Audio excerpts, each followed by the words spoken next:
Mrs. Bowles? Anybody home? Oh, Jesus.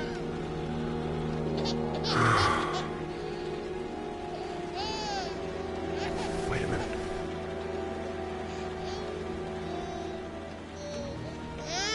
Hello, little cutie. Oh? You looking for your mama?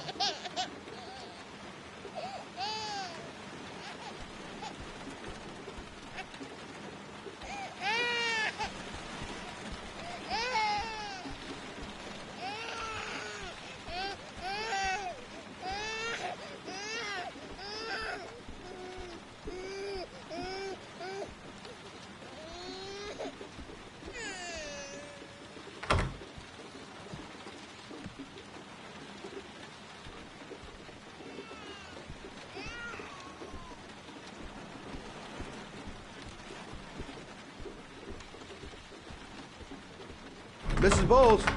Mrs. Bowles, are you there?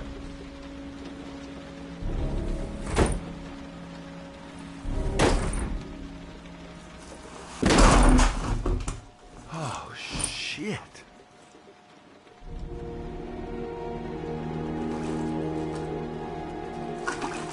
Mrs. Bowles! Mrs. Bowles, can you hear me? Wake up! Wake up!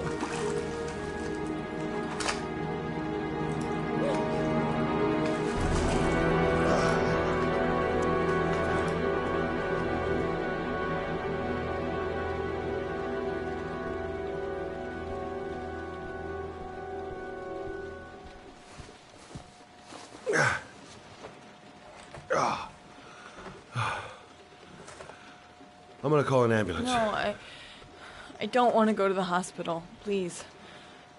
Okay. You got something around here I can dress this wound with? Yeah, I think so. Okay, don't move. I'll be right back.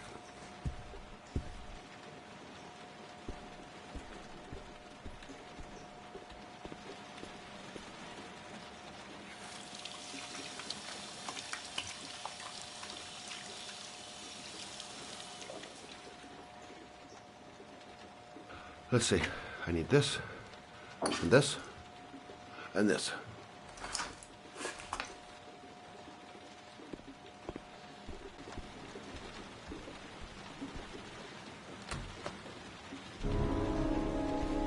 I'm here for you, Susan. You'll be all right. I'll take care of you.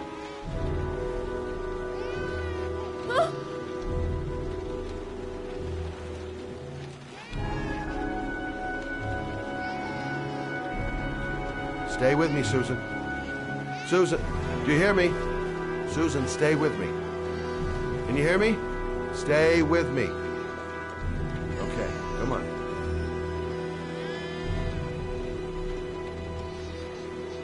There, I done what I can. That should stop the bleeding. Luckily, the wounds aren't too deep. Hey, how are you feeling? You okay? My baby. My baby needs me. Right. You stay there. I'll take care of the baby. Okay? Do you know what to do? With a baby, I mean. I'm a private eye. There's nothing I can't do. Her name is Emily. Gotcha.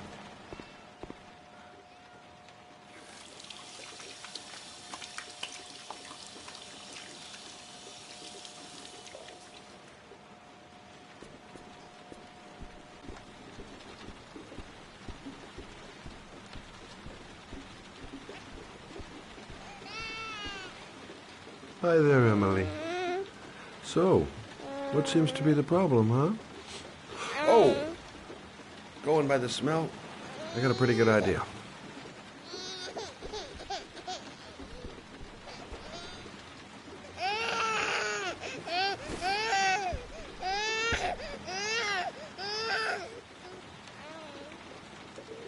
Okay.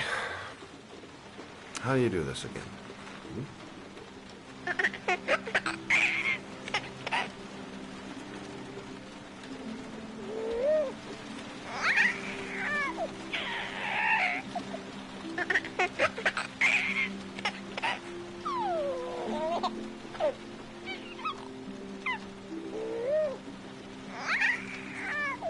There you go, fresh new baby. That should feel better. Right, Emily?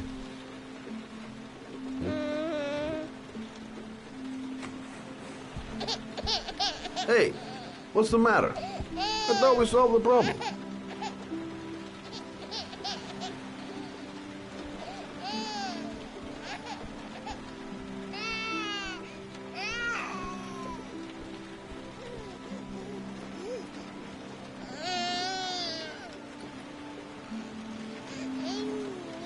I guess I better warm this thing up.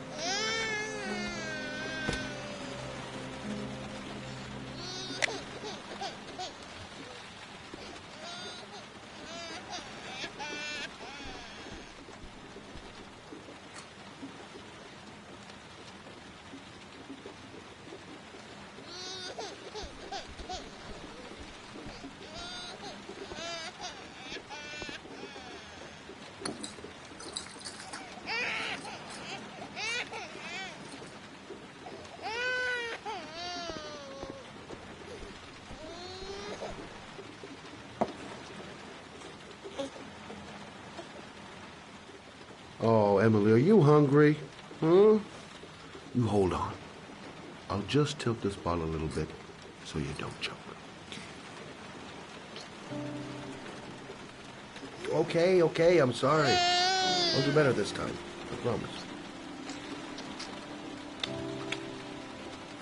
Okay, I'm sorry. I'll do better this time. I promise.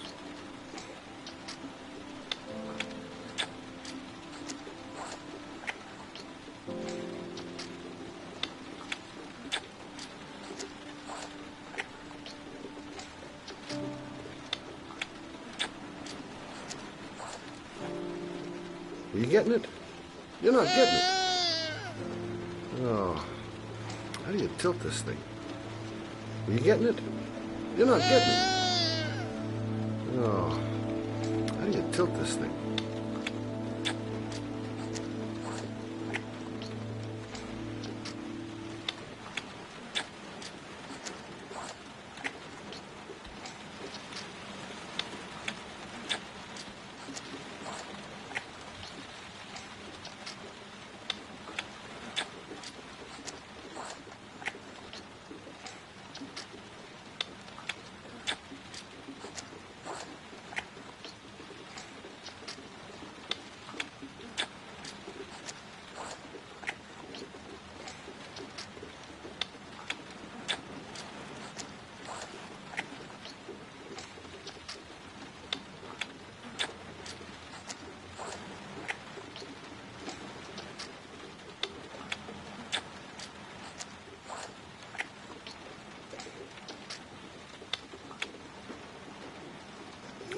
Okay, I'm sorry. I'll do better this time. I promise. Okay, I'm sorry. I'll do better this time. I promise. Okay, I'm sorry. I'll do better this time. I promise.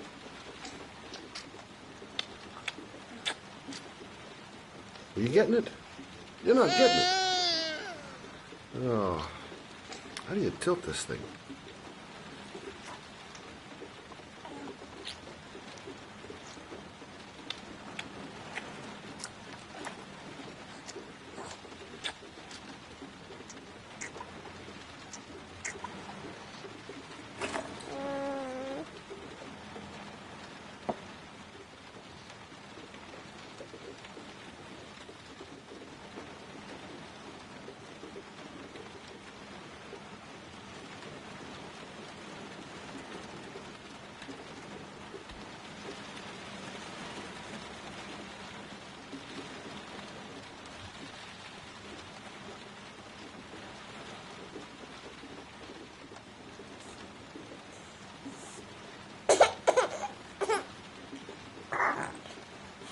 Oh, good job, Emily.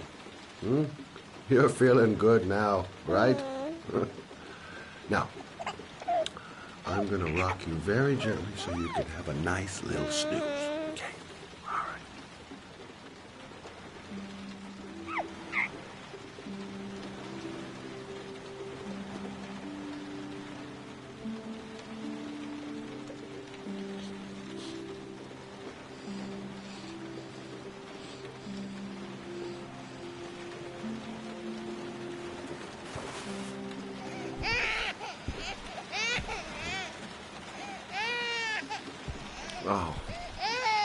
Sorry, kid.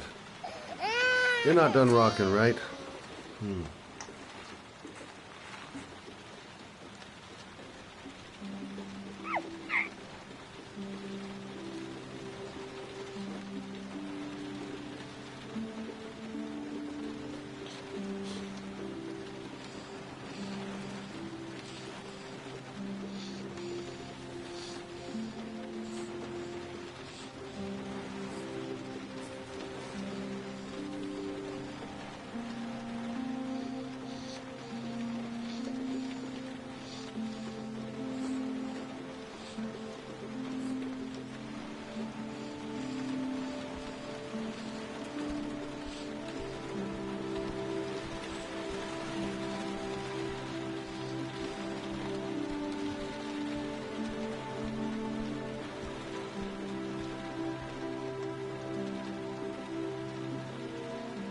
Thanks for looking after my baby.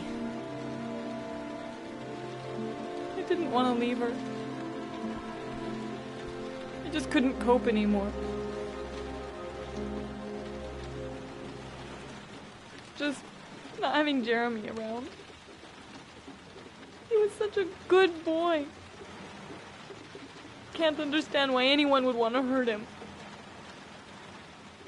Do you take care of this baby on your own? Doesn't Jeremy's father live with you anymore? He disappeared. The day after Jeremy. I don't know what happened to him. Maybe he couldn't take it. Ever since I've had to look after Emily all on my own, and I couldn't do it anymore. I understand. Did your husband say anything before he disappeared? Did he leave a note or something? No. He left the house without a word, and there was just a cell phone. A cell phone? Yeah, I found a cell phone in his dresser. I'm sure it wasn't his. I'd never seen it before. I tried to turn it on, but it didn't work. Do you still have it? Yeah, it's in a drawer in the living room. You can have it if you'd like. I'm sure it's of more use to you than to me. Do you have any family or anybody to help you? Yeah. My mother. I didn't want to ask her for anything. We don't really get along. But I guess I'm out of options. Well, look after yourself.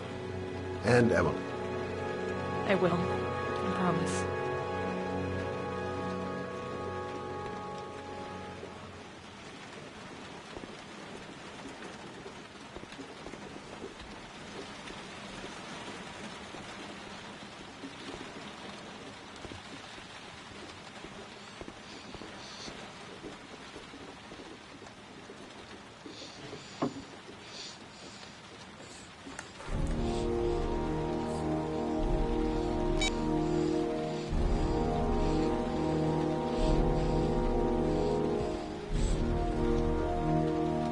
Good luck, Emily. You take care of your mom.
Excuse me?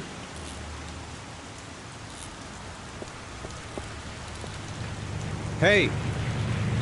Oh! Huh. Sorry. Didn't see you. What can I do you for?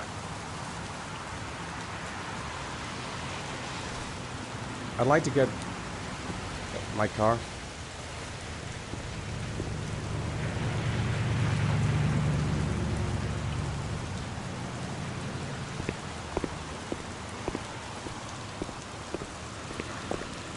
Hey, you're a pretty patient guy, you are.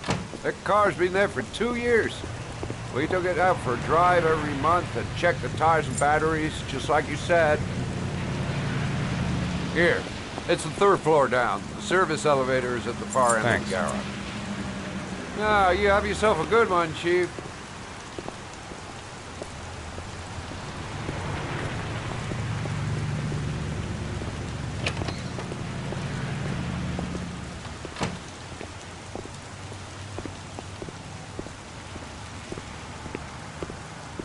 Can't stop thinking about that well. Sean seemed exhausted. But at least he's alive. I'll do anything to get him out of there.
Your destination is 4 miles from here.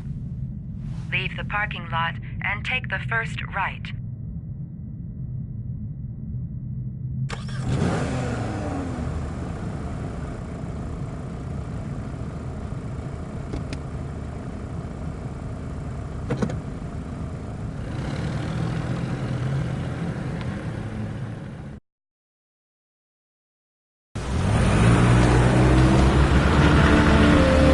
Take a left at the next intersection. Keep to the right and take the first exit.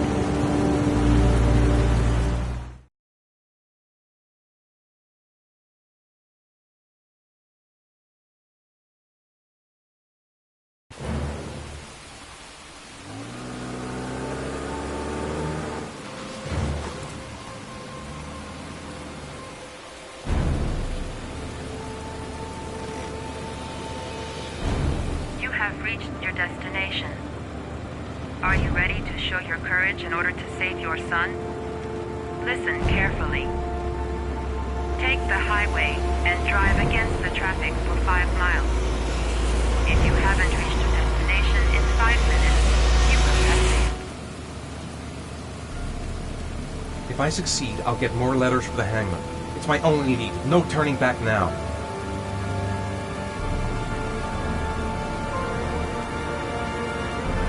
I can do it. I'd do anything to save my son.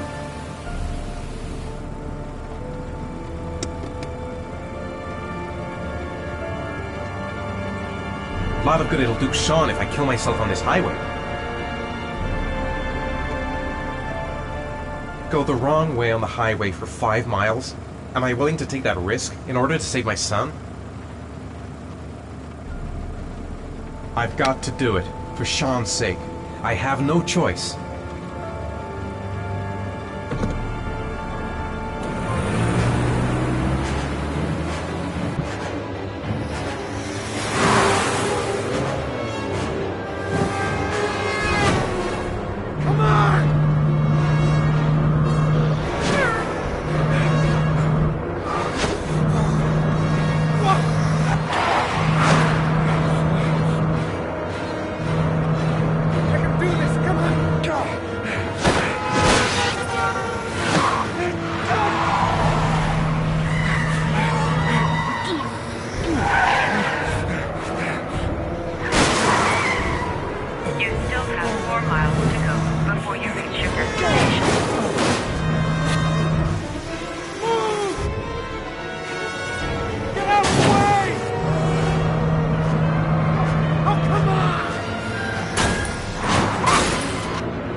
Press the screen.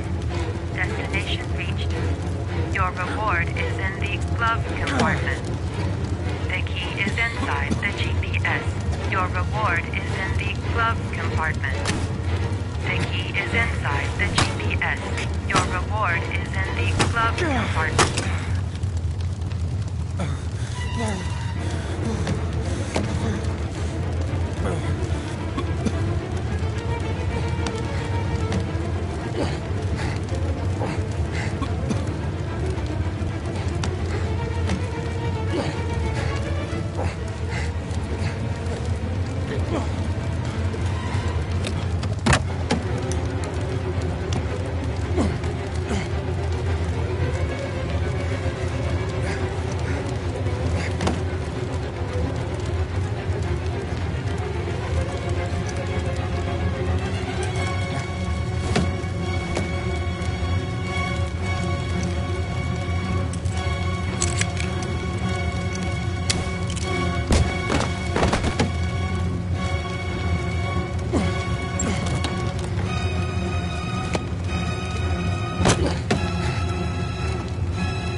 atmosphere here is one of concern, as there is still no news of 10-year-old Sean Mars, who disappeared yesterday.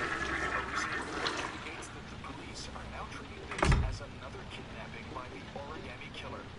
If this information is confirmed, he may still Hello be there, alive, sweetheart. as the previous victims What can I were do all for killed you? 3 to 5 days after I'd like a room. abduction. Obviously, For time is you? running out fast. Anything. The investigators trying to find the child. Feeling the register. Michael Letty for ICN.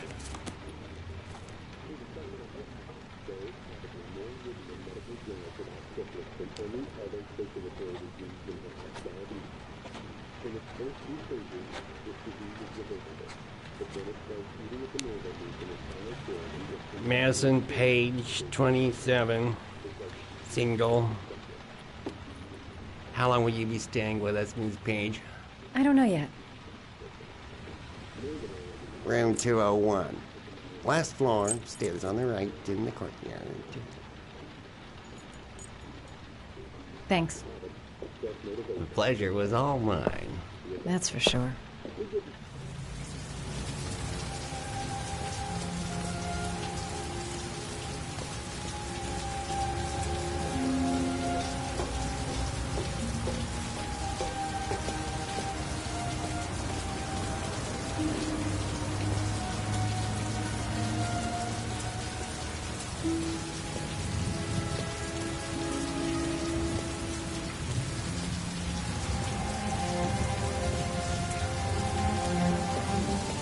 That obnoxious receptionist better not have a spare key to my room. The thought of it leaves me in a cold sweat.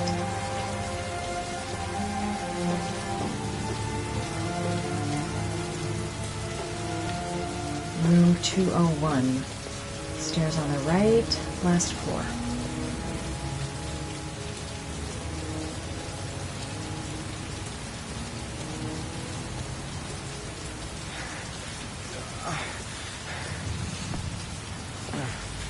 Sir? Are you all right?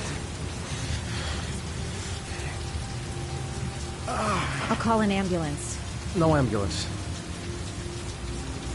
You're badly hurt. You need a doctor. Please, just help me to my room. It's number 207.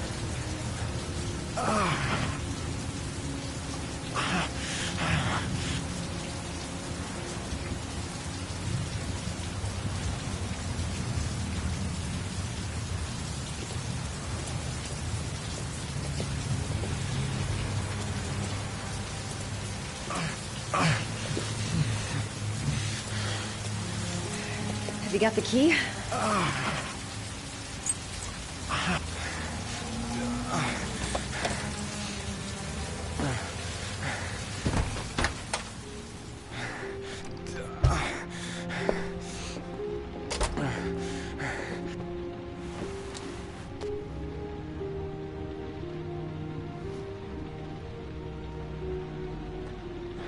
You're really in bad shape. You should see a doctor. Must have one, maybe two broken ribs. It's not fatal. But it's sore as hell. Your head is bleeding. It looks deep.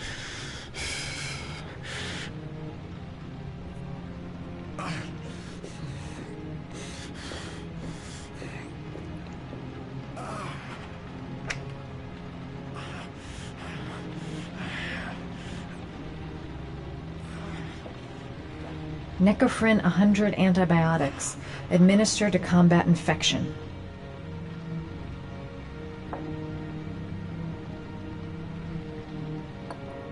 Paraphenol anti-fever, administer only in cases of high fever.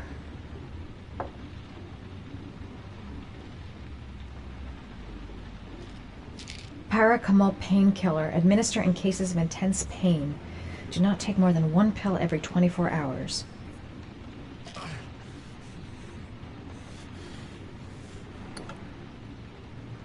I should disinfect his cuts.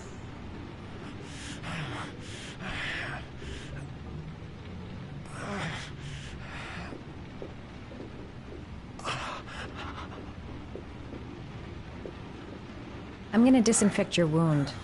This might hurt a little.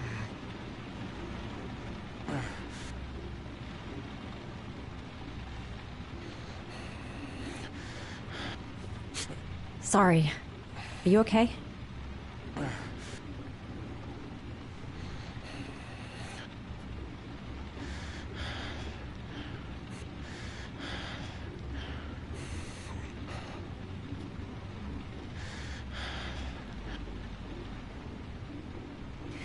There.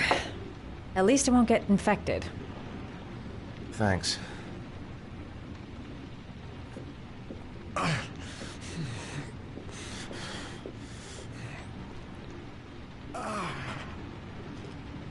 Paracetamol painkiller. Administer in cases of intense pain.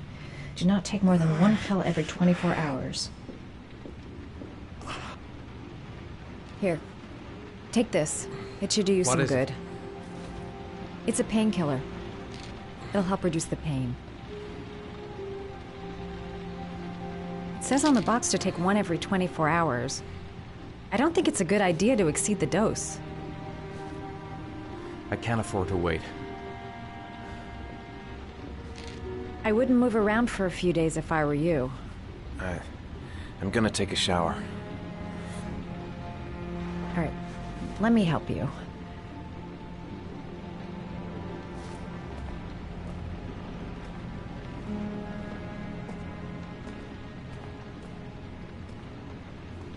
I'll wait here until you come out. Let me know if you need anything.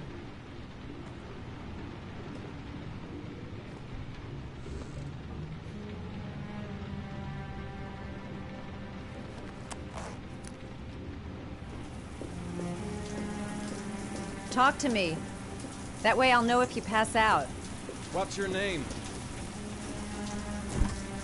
Madison. Are you staying in the hotel? No, I live in town. I suffer from chronic insomnia. I seem to only be able to sleep in motels. Don't ask me why. Whenever I get too exhausted, I come and spend a night here. I'm just passing through. And what else do you do, Madison? Apart from fixing up strangers. I'm a photographer. I take pictures of furniture for fashionable design magazines. And you? I'm an architect.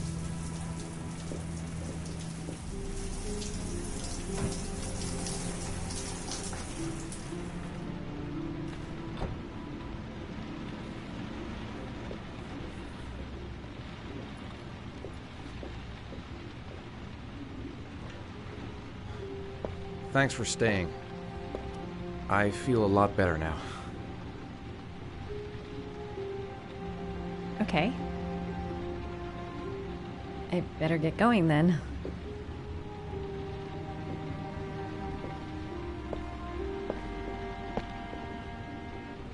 By the way, you never told me your name. Ethan. Be careful, Ethan.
Why didn't you shoot?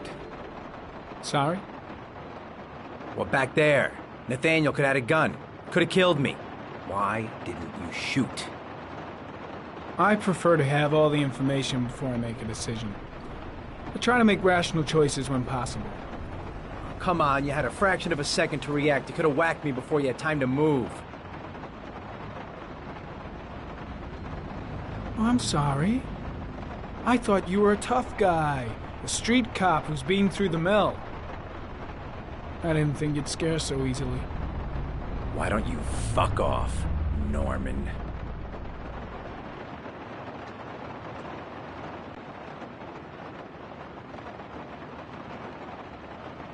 That's him.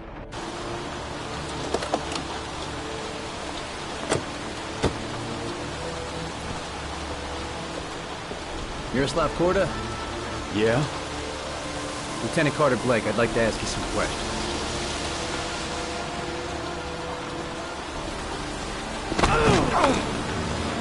Shit, don't just stand there, he's gonna get away! Ah! Hey man, watch it, dude!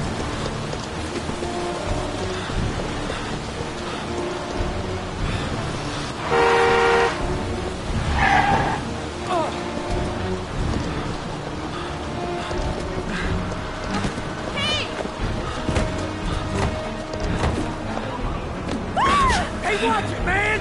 Whoa!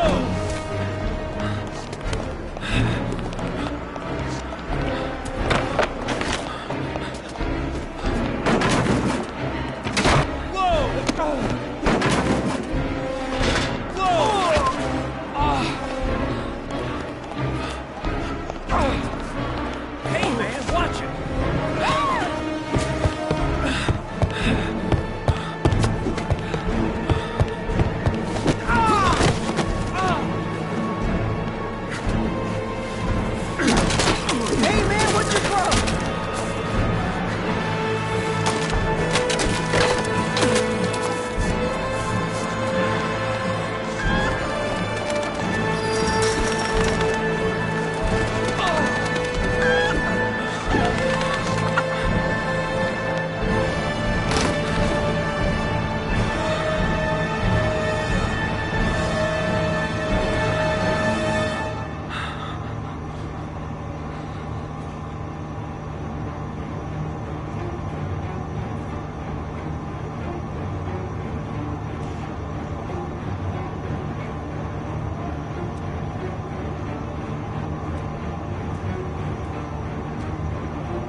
This time it looks like we got our origami killer.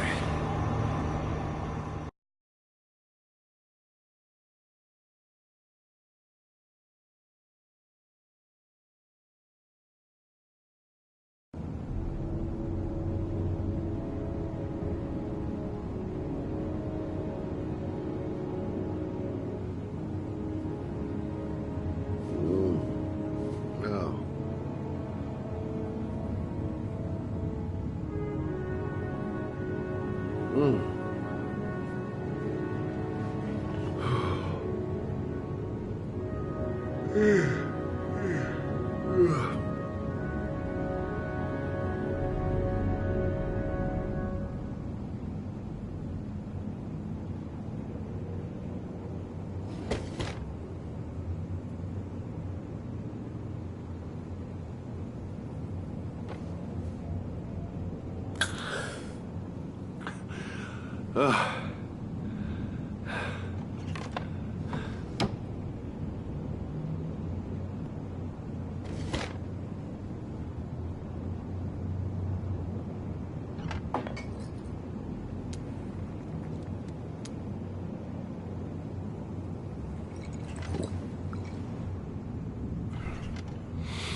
All the newspapers are talking about Sean Mars, the kid who disappeared. Can't breathe with this goddamn humidity. Hope it stops raining soon. I needed the rest. I haven't been sleeping well since the murder started up again. I've seen the parents of all the victims, and all I've come up with is this telephone and a box of origami figures.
You said I could contact you if I remembered anything.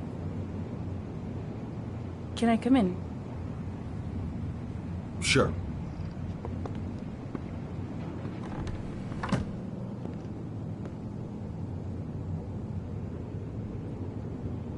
Let me take your coat.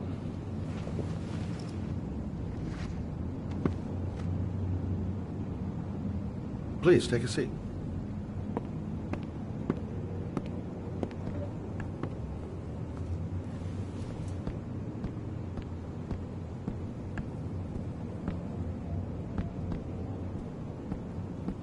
Didn't really expect to see her again. Wonder what she wants. I just remembered something. Maybe it's not important, but a letter arrived in the mail the morning Johnny disappeared. A letter? What kind of a letter? It was addressed to Johnny's father. I don't know what was inside it, but he read it and then he left.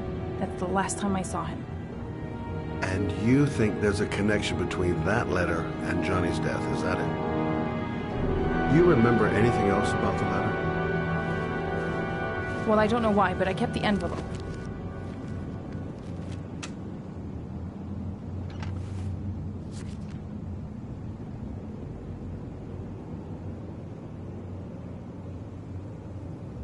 It was mailed in the Carnaby district, the day before Johnny disappeared. Nothing particular, except the address. The address? It was typed with an old typewriter. Could be a lead, you never know. Well, thanks for your help, Lauren. I'll let you know if it leads to anything. Wait, I can't just sit around and do nothing while you're out there looking for the man who killed my son. Ever since you came around, I've been thinking, and I want to come with you. Help you in your investigation? The answer is no. If you won't let me help you, I'm keeping the envelope. It's all or nothing. Listen, an investigation like this is dangerous, and I don't have time to play the bodyguard. How many clues have you got, Mr. Shelby? This envelope. Maybe your only link to the killer. I understand. It was a stupid idea. Sorry for wasting your time, Mr. Shelby. Wait. You're really something special, Lauren. I'll give you that. I'm just a mother. A mother who wants to find out who killed her son. Are we partners?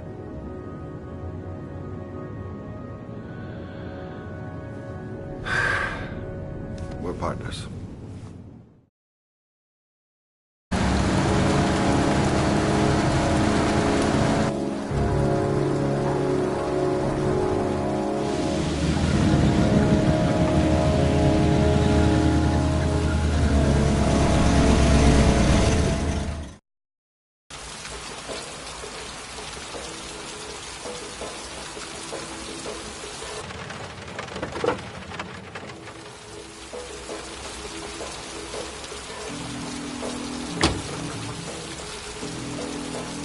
Maybe you better stay in the car. We're partners, remember? Wherever you go, I go.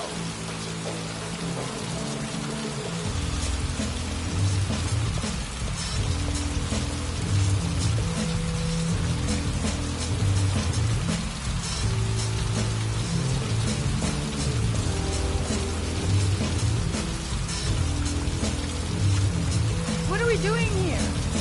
We come to see Gordy Kramer. Kramer? The bigwig tycoon from Kramer Construction? No, his son. Do you think maybe he's the origami killer? For now, I just have a few questions that need answers.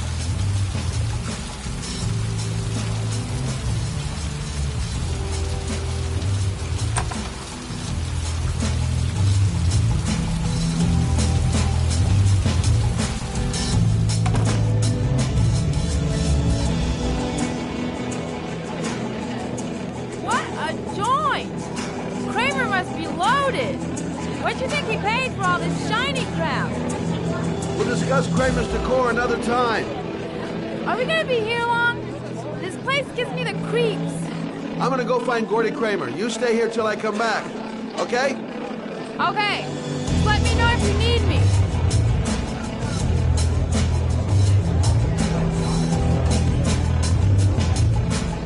Hey, man. You think you could help me out? Do I look like a dealer? Get out of here!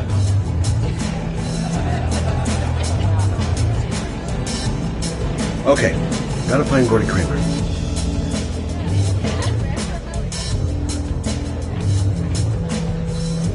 Whiskey straight up, no ice.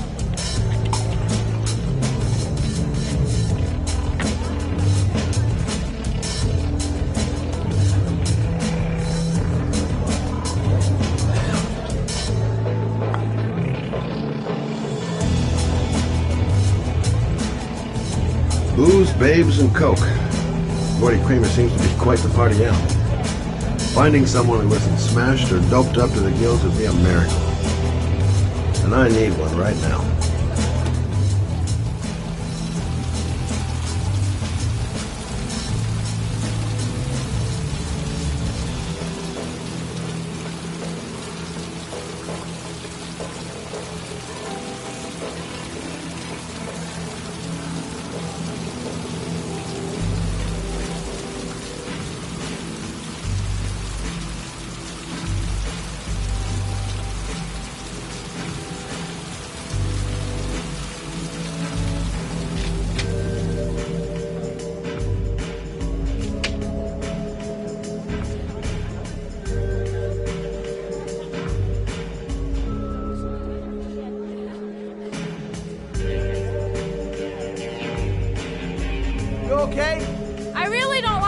Anyways, did you find out anything? I want to get out of here. Not yet. Gordy's a hard man to meet. Well, I'm going back in. Hang tight. Hi, I'm looking for Gordy. You know where he is? I saw him a while back, but you'll be lucky to see him. He rarely hangs out down here with his guests. Oh, really? Why bother throwing a party then? Why don't you go ask him?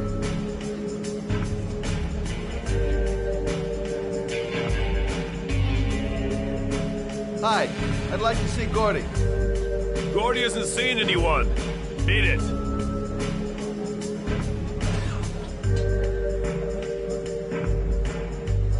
Look, here's Mr. Franklin. Says I should go up.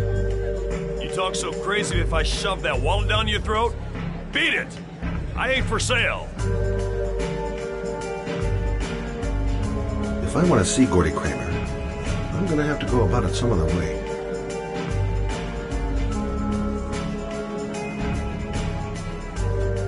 Excuse me! I'm looking for Gordy. I saw him going upstairs a while ago. I'd be surprised if he comes down again this evening.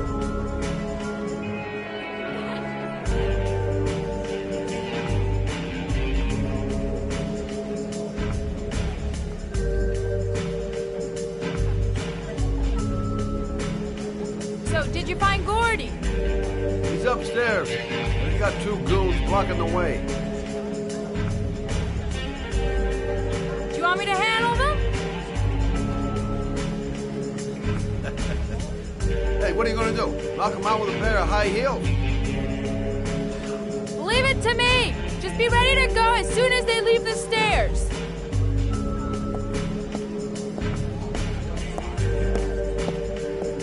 Wait, Lauren.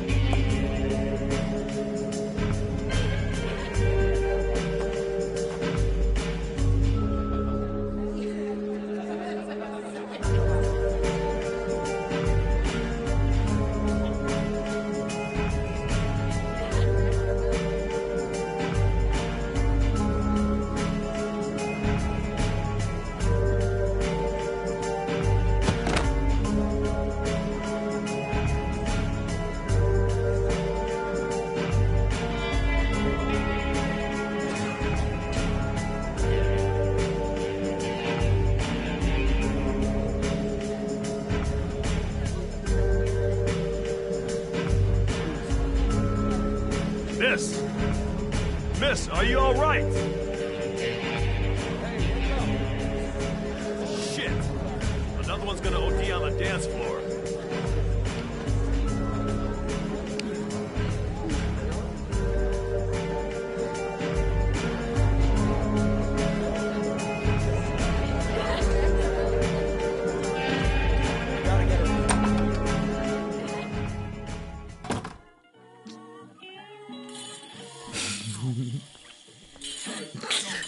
Mr. Kramer? Shh! This is the best part.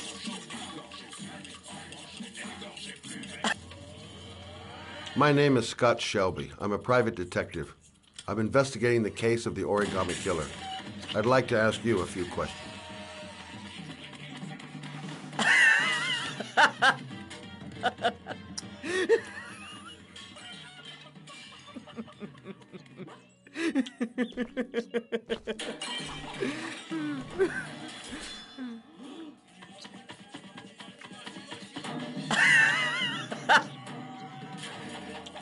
I'd like to know exactly what happened to little Joseph Brown. Beat it! You hear me? Get the hell out of here!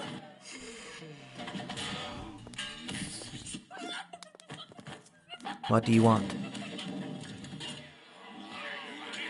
A witness saw little Joseph Brown get in the back of your limousine. That was the last time anybody ever saw it.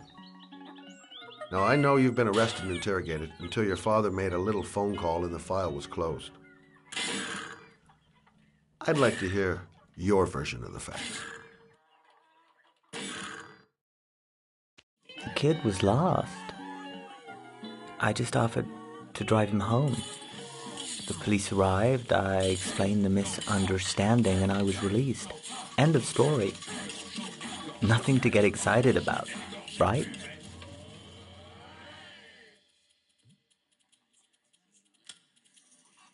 Okay, so you're a good Samaritan, taking kids home who happen to get lost right next to your limousine? Now be a nice guy and tell me something I can believe.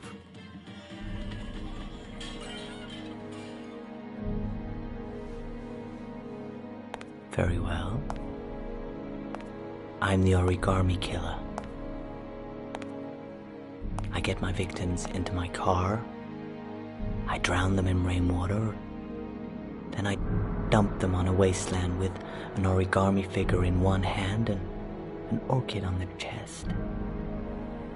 I do that because I'm bored, Mr. Shelby.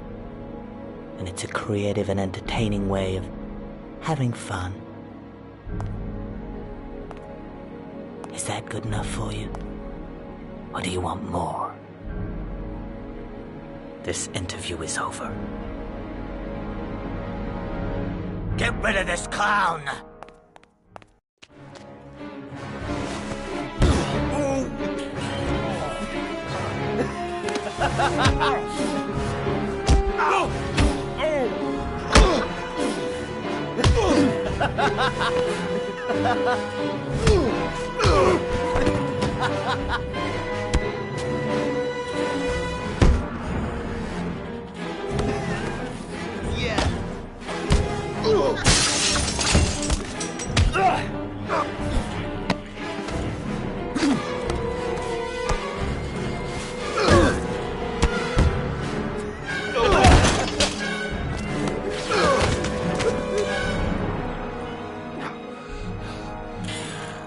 It's a dangerous game you're playing, Kramer.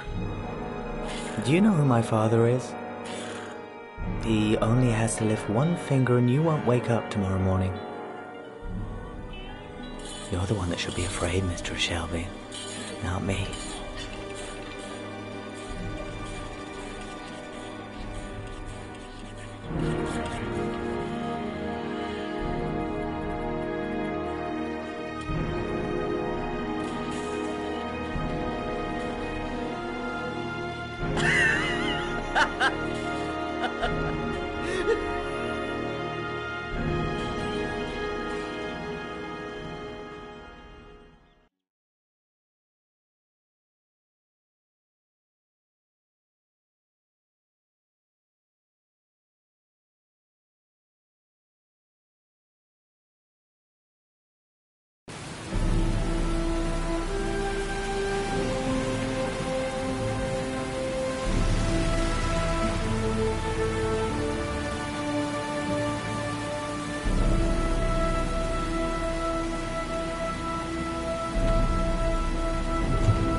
Glass. Broken glass. Sharp as a razor. Impossible to go back. I'm gonna have to crawl through it, slowly, so I don't tear up my arms.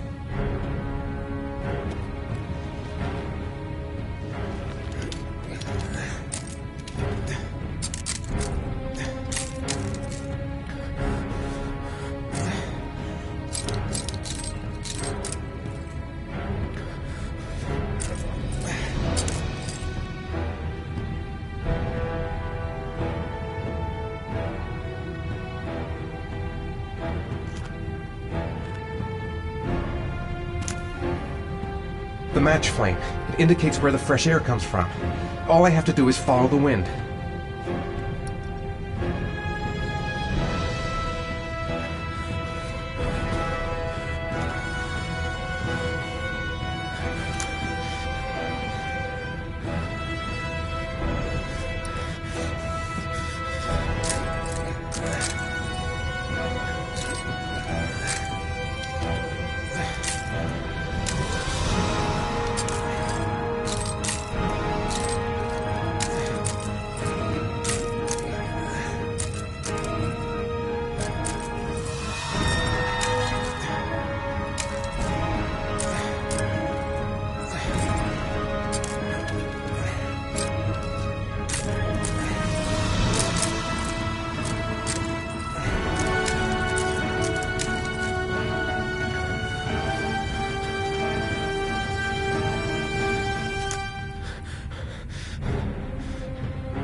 Right.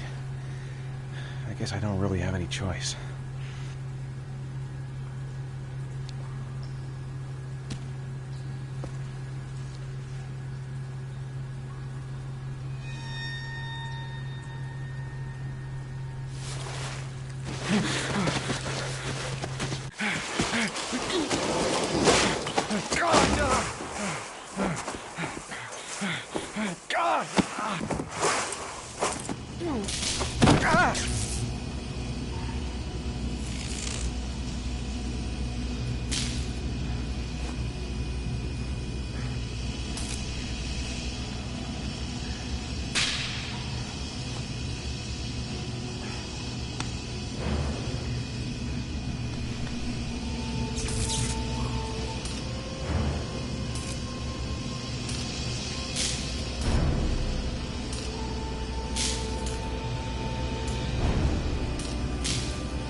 Keep it together, Ethan. Come on.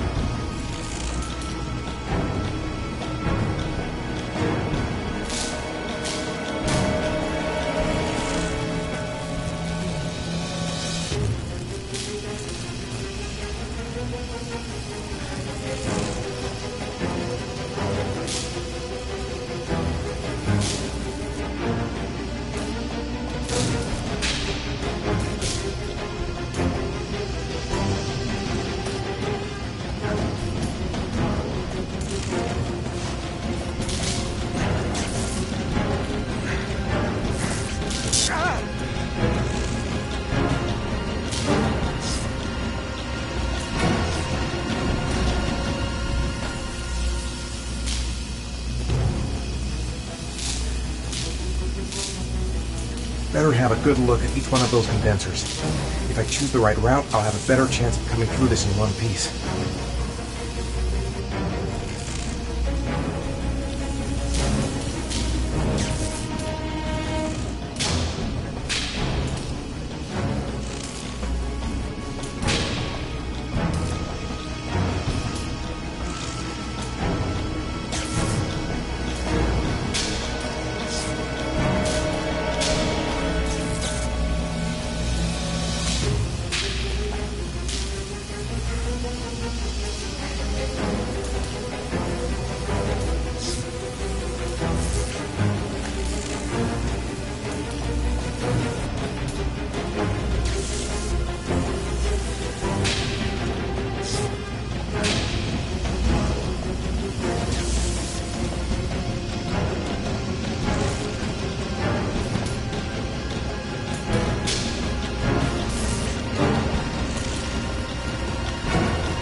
Oh my god.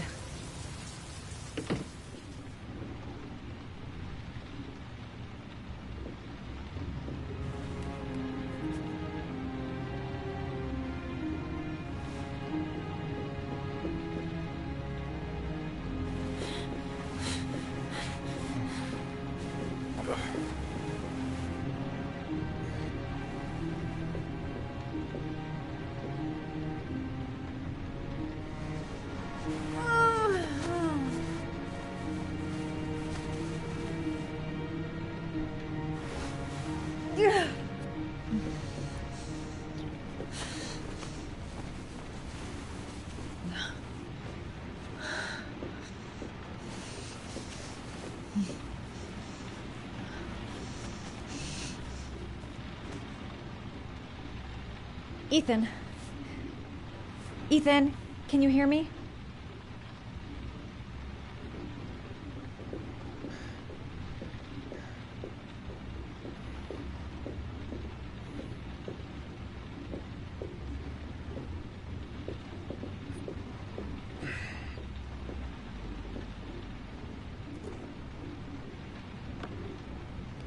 Origami figures. What is he doing with them?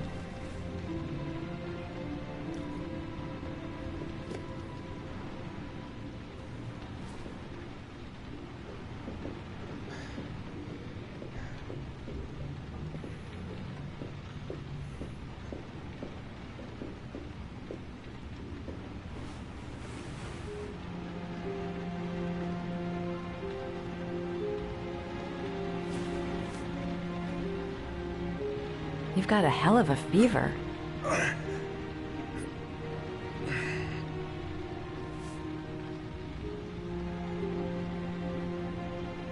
Are those burn marks on your chest?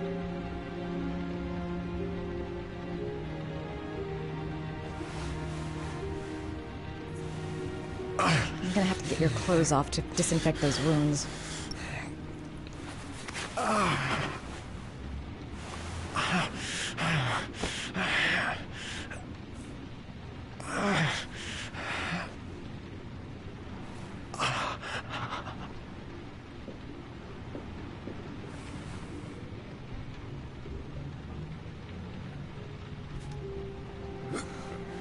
Arms look really bad.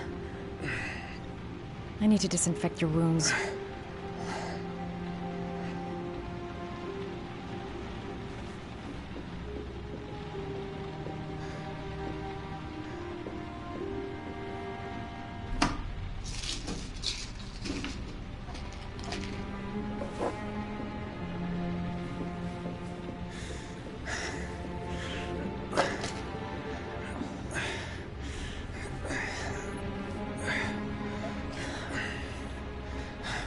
I'm no doctor, but I'll do what I can.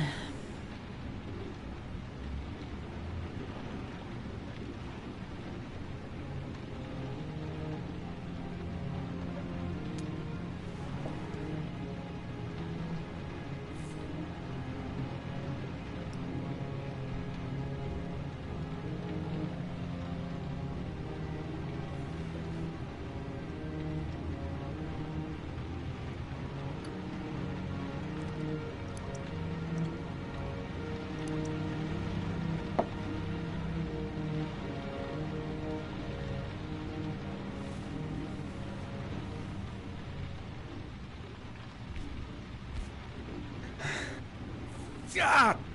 Sorry. I'll go easier.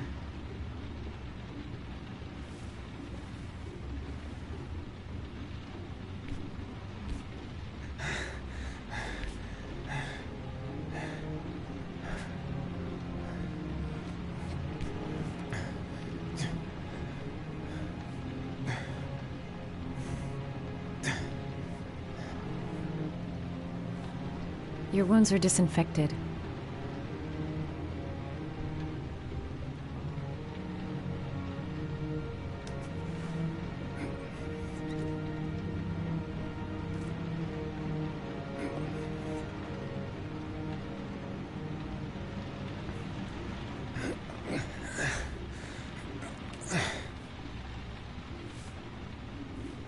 Ah! Sorry. I'll take it easy.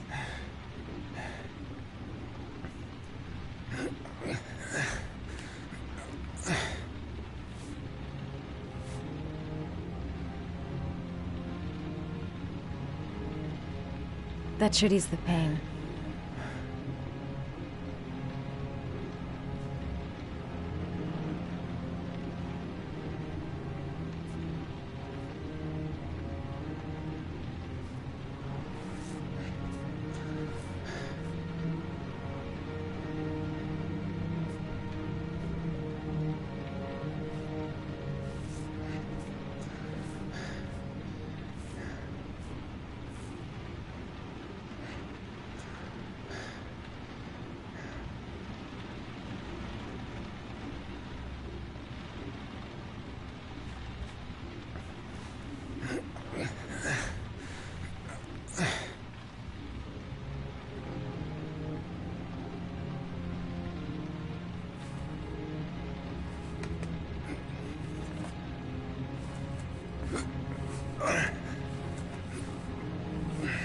That's all I can do.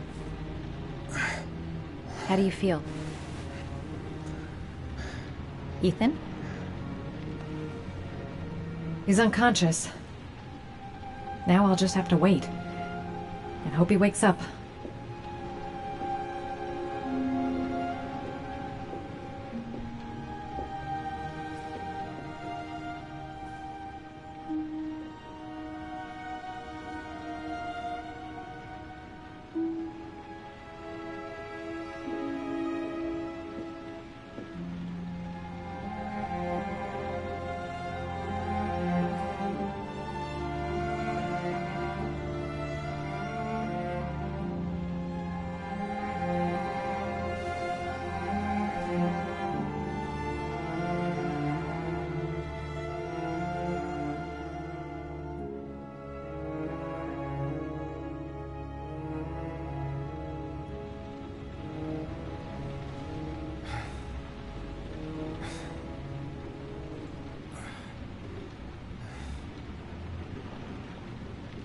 How do you feel?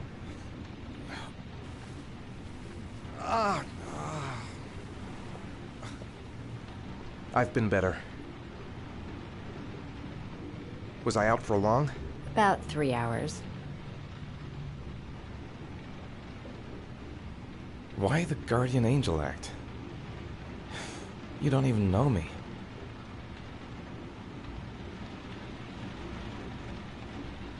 When I was a child, I was always the one who used to fix my brothers up when they'd been fighting with the other kids on the block. I suppose I like to play the guardian angel.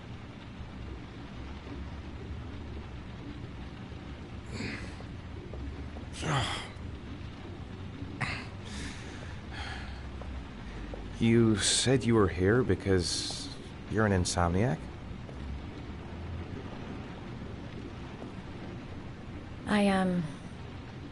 I've been going through a bit of a tough patch the last few months.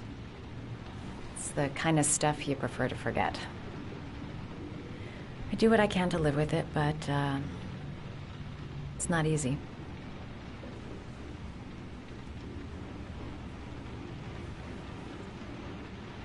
That's the second time I found you in a bad way.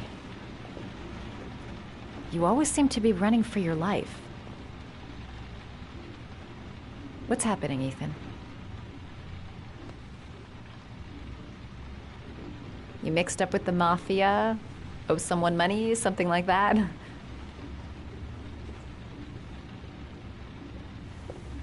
Listen, I'm truly grateful for your help, but for your own sake, I think it's better if you don't ask any questions. Maybe I could help you. No one can help me. You've already done a lot, Madison.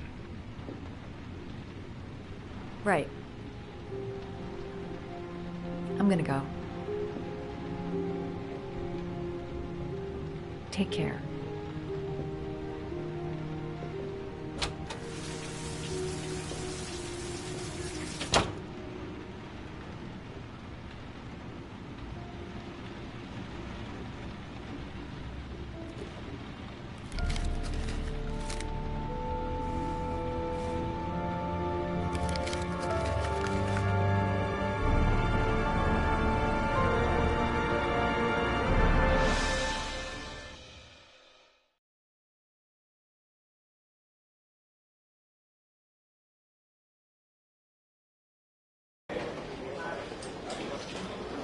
I didn't do it. I swear I didn't do it.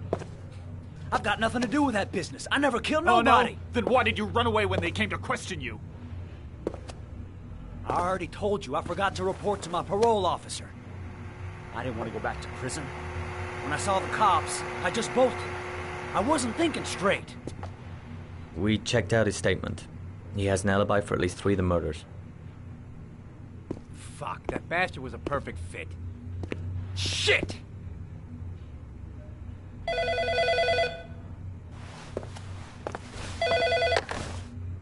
Ash? Okay. Sean Moss's mother's here. She'd like to speak with you.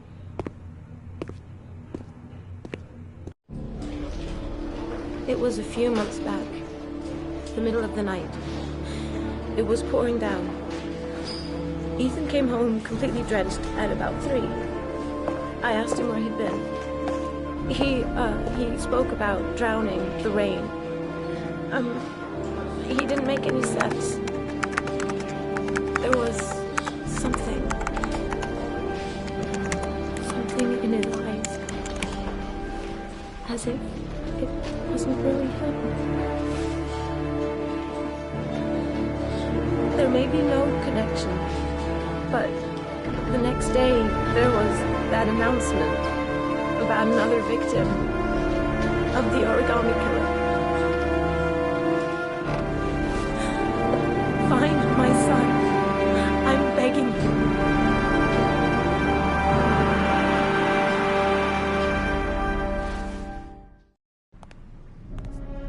I'm Police Lieutenant Carter Blake, and this is Agent Norman Jaden of the FBI. According to our information, Ethan Mars is one of your patients. We'd like to ask you a few questions about him. I'm sorry, that's impossible. I beg your pardon? I'm bound by an oath of secrecy. Under no circumstances may I discuss my patients. My job is to find Sean Mars alive, and I don't give a damn about any bullshit oath.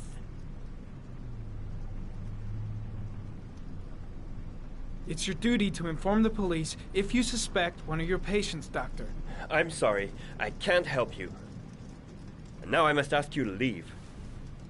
You need to cooperate. For your own sake. Doctor, a child's life's at stake. You may know something that could help us save him. Are you threatening me? I'm just giving you some free advice, Doc. I suggest you take it. Blake, that's enough. Let's get out of here. I am going to call the police and make a complaint about your behavior. Doctor, you are really pushing my buttons. The only thing I'm interested in is saving that kid's life. So, you're gonna be a good boy and tell me what I want to know, or I am really gonna lose my temper. Stop that! Immediately! Let go of me! You have no right!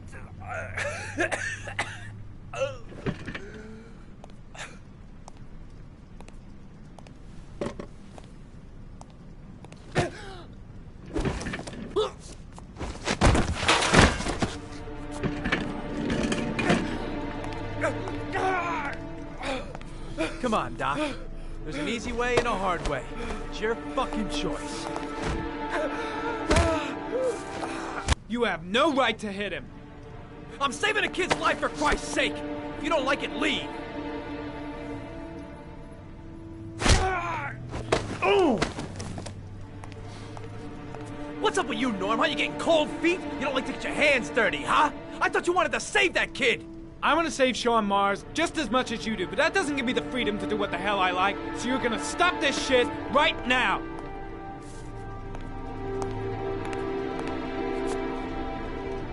I'll get you for this, Jaden. Don't worry. I will not forget. Ethan Mars has had psychological problems since his first son died. He feels responsible for his death. A sort of morbid neurosis. He is haunted by visions of drowning bodies. A few weeks ago, after one of our usual sessions, I found this on the floor. It must have fallen out of his pocket.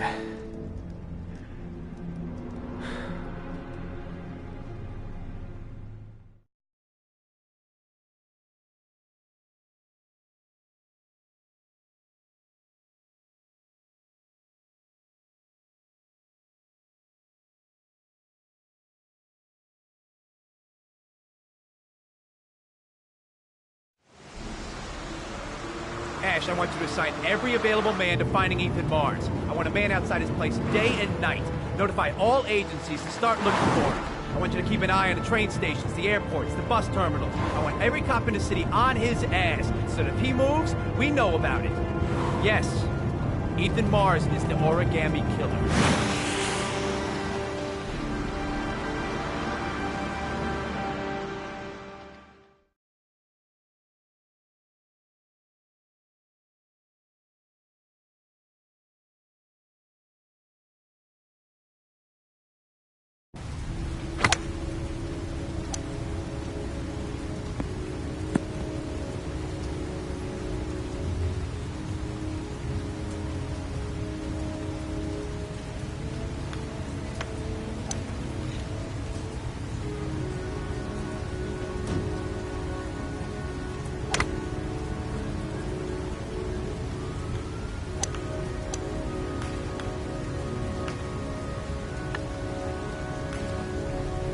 Nice shot.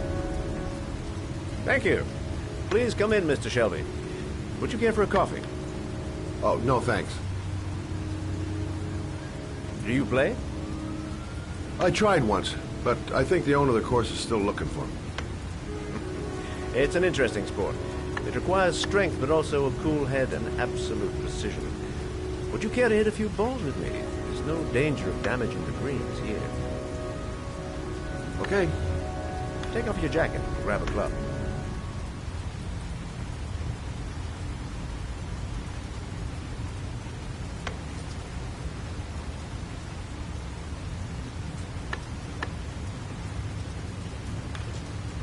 The balls are in that basket.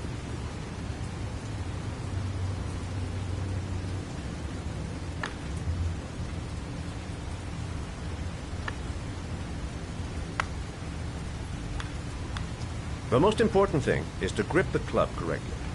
When you feel ready, you swing.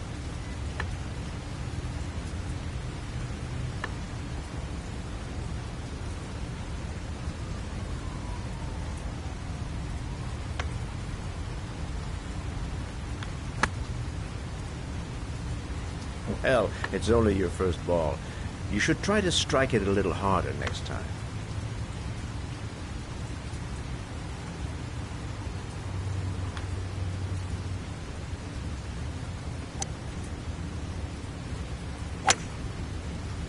I'm assuming you didn't invite me here just to play golf, Mr. Kramer. I hear you've been asking questions about my son. That's right. I want to know if Gordy is linked to the Origami Killer case in any way.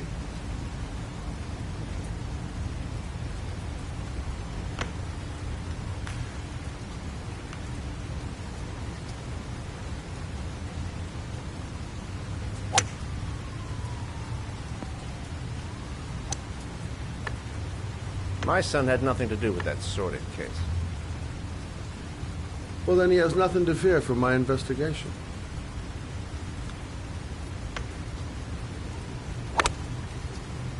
You have no business investigating my son. I told you, he had nothing to do with it.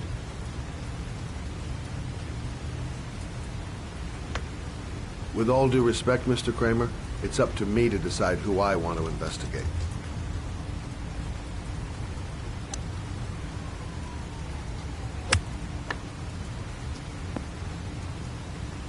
I'm an influential man, Mr. Sheldon, and I pay very well for loyalty. Are you trying to buy me? Let's just say I'm trying to show you where your interest lies. How much do you want to leave my son alone? I think you misunderstood me. I don't play that game. Don't go near my son, Mr. Sheldon. If you do, you'll regret it. Have a nice day, Mr. Kramer.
Porcelain lizards?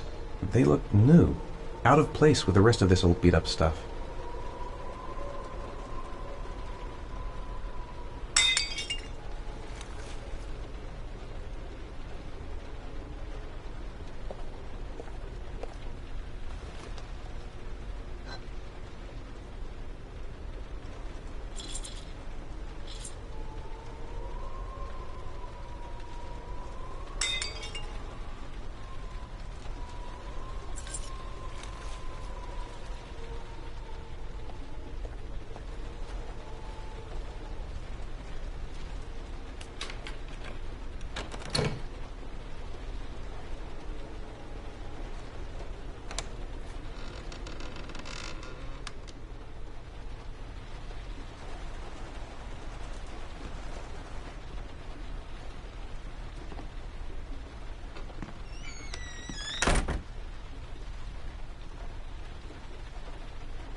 Are you prepared to suffer to save your son?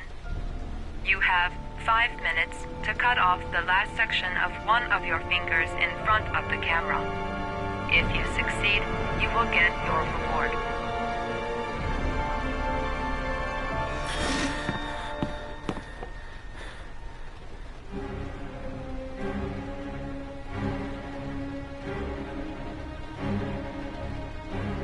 Cut off a finger? No way!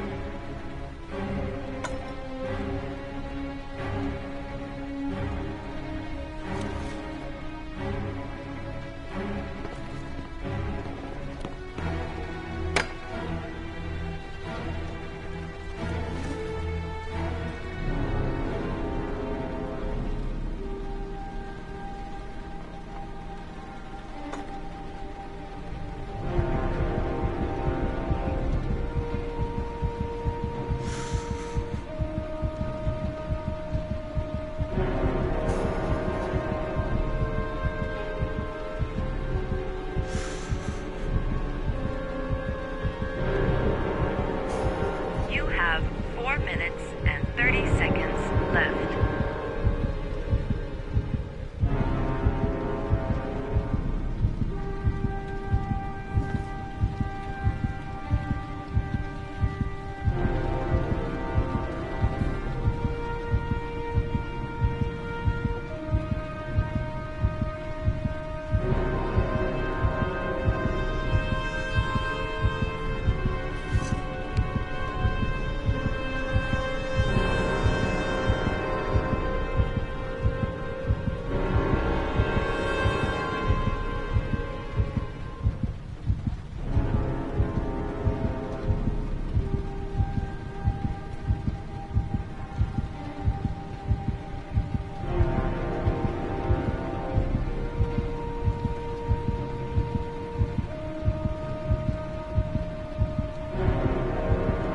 You have 4 minutes left.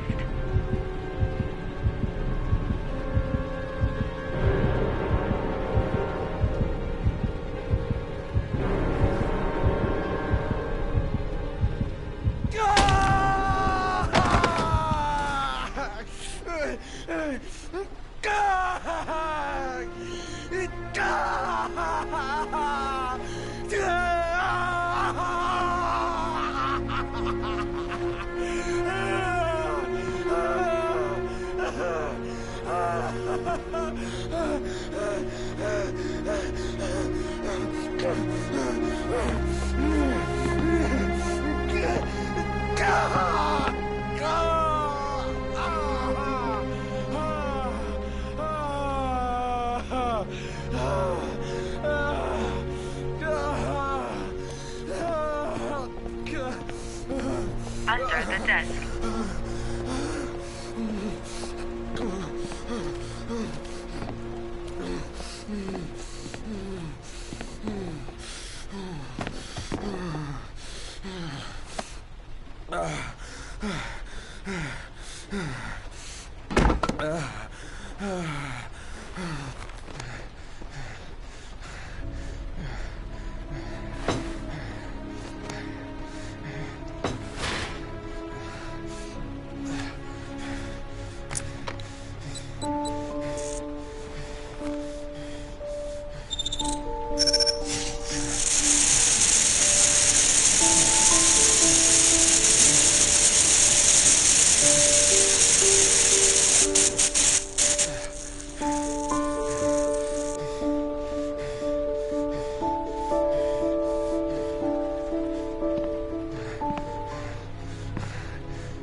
That's affirmative, Lieutenant.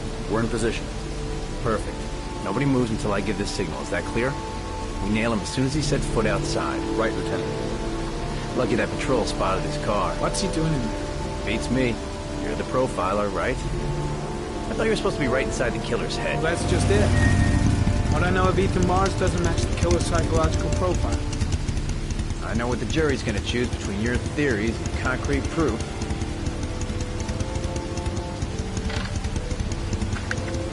What's that girl doing there? If Marge comes out now, she's gonna be in trouble. What do we do, Lieutenant? Want to get her out? No, stand down.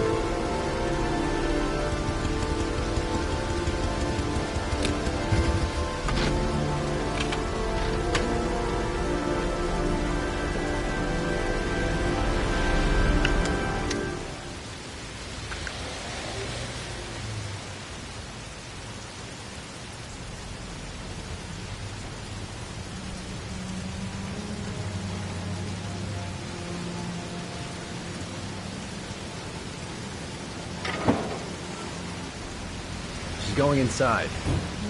Maybe she lives there. That's just as well. We don't want anyone hanging around if Mars comes out. Ethan, what happened? The police. They're out there. I think they're here to arrest you.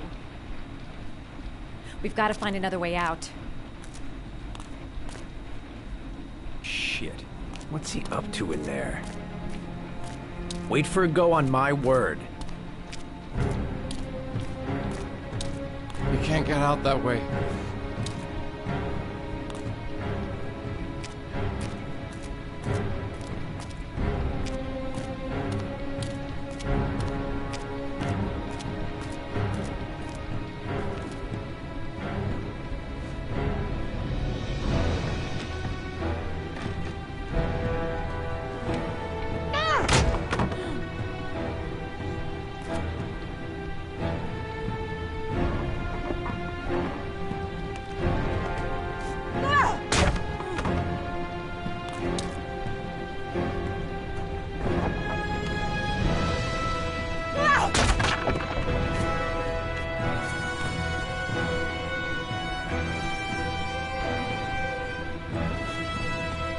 Shit! It's too high.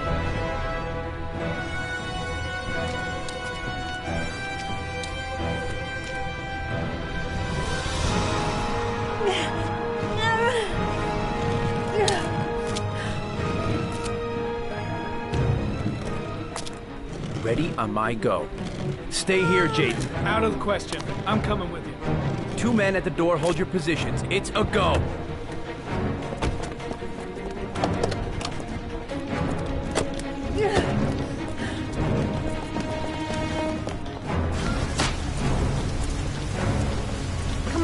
this way.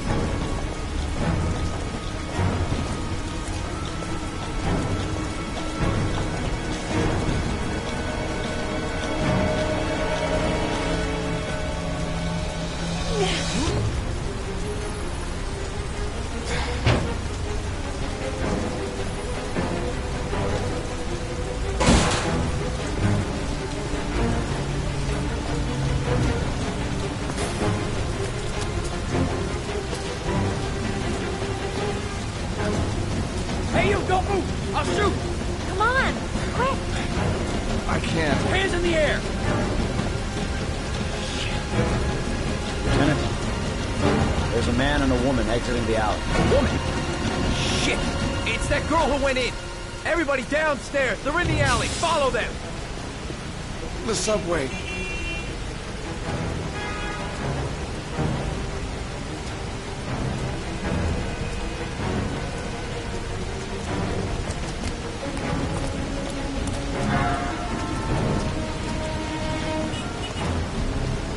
Don't move!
I'm not here to judge you, Ethan.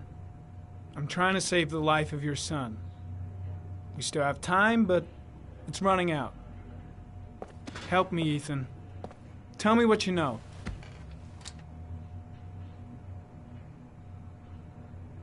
Ethan, I'm trying to help you. I just want to understand what happened. But you have to trust me.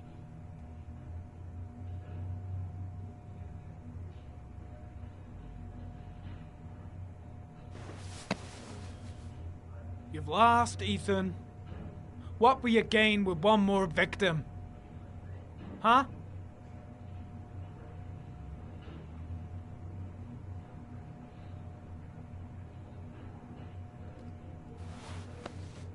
Look at these, Ethan. Look at these.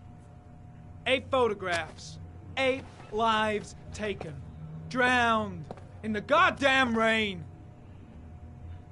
Recognize this one, huh? That's your son, Ethan. That's Sean. He is still alive. Talk to me, Ethan. Say something!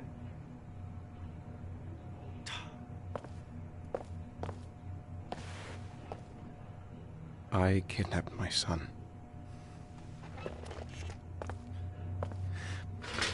But I can't remember what happened. I don't know where he is. But the only way to find him is to let me out of here. I'm the only person who can save him.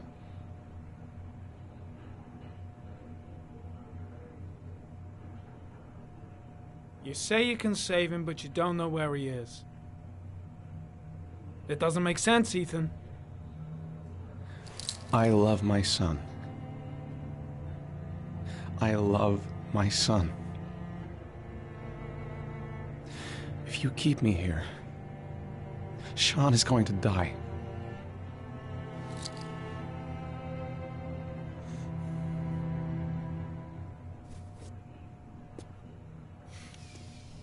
Time's running out, Ethan. And frankly, I don't care why you did it. The only thing I want to know is where you've hidden Sean. I don't know. I would already have saved him if I knew where he was. Okay. This is your last chance, Ethan. And this time, I suggest you think carefully before you answer. Where is Sean? I told you I don't know. Ah! Wrong answer. If you beat him, his confession's worthless. They'll throw the case out. Come on, asshole! I've been waiting for this for a long time. Come on then, pussy! Let's see what you got.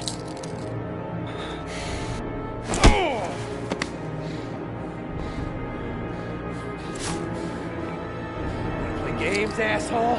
Come on, let's play a little game. You're out of your mind, Blake. This is gonna cost you your badge. You better get the hell out of here, Norman, before I give in to the temptation of painting the walls with your fucking brains.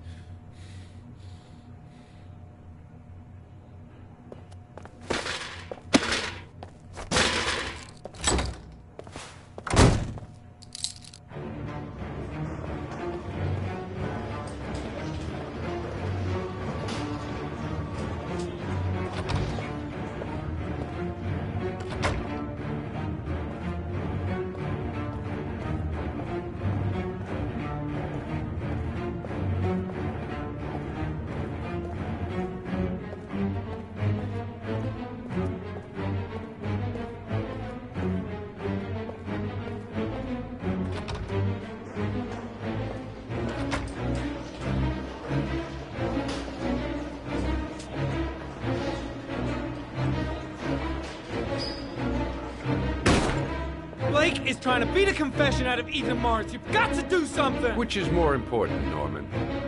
Finding little Sean Mars or sparing that lowlife a few bruises? You can't make omelets without breaking a few eggs. God damn! Ethan Mars is innocent! We've got to get back to looking for Sean if we're to have any chance of finding him alive! This case has worn you out, Norman. You need some time off to think it through.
Your vodka, sir.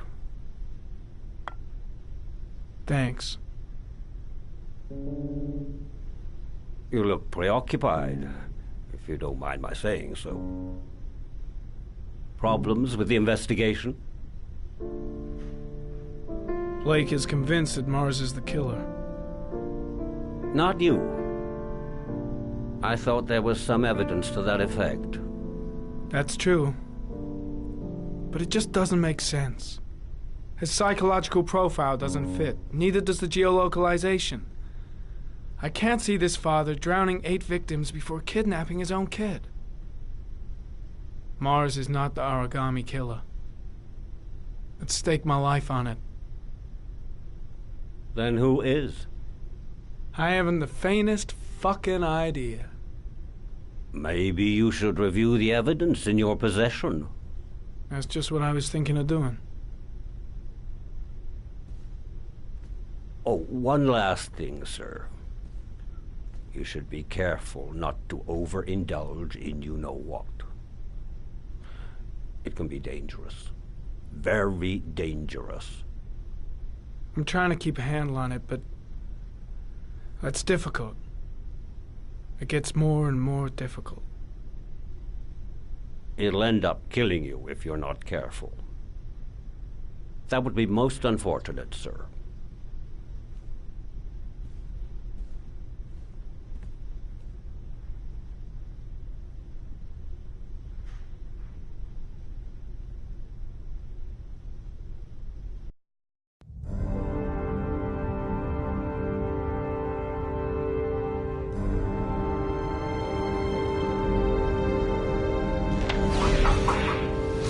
Well, looks like there's something new.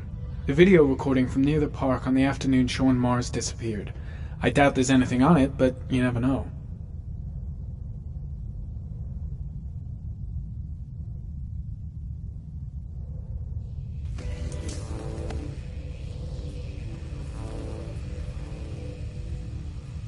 $1,583 vehicles identified. That's not going to help me find the killer's car. Maybe if I cross-check it against another clue.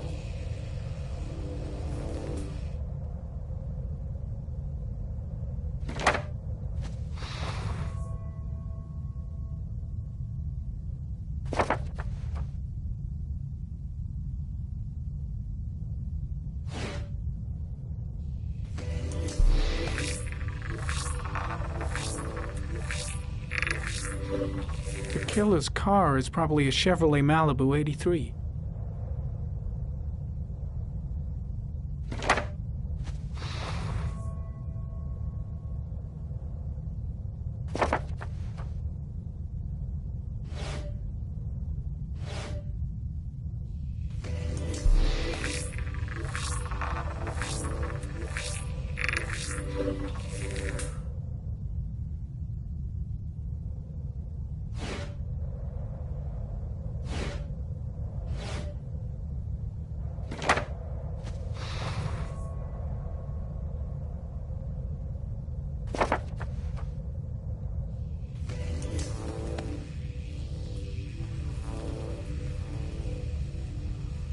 A Chevrolet model corresponding to the tire prints passed at 1602 heading for the park, when in the opposite direction at 1637.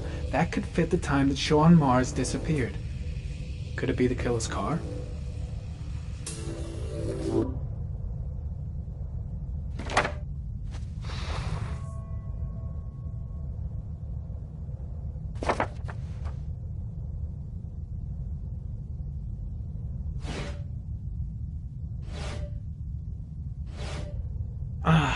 Pity we can't see the driver's face.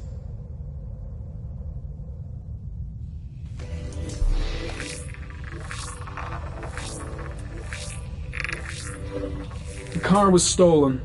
Let's see. A certain Jackson Neville was suspected of stealing it, but the charges were dropped. Not enough evidence.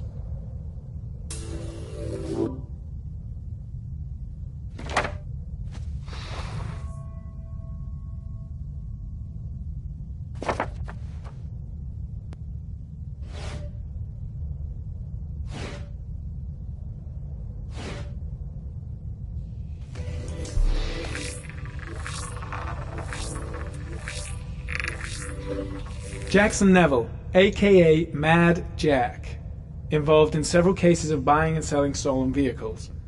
Considered to be very dangerous. This guy might have provided the killer with a car. It's a pretty slim lead, but it's all I have right now.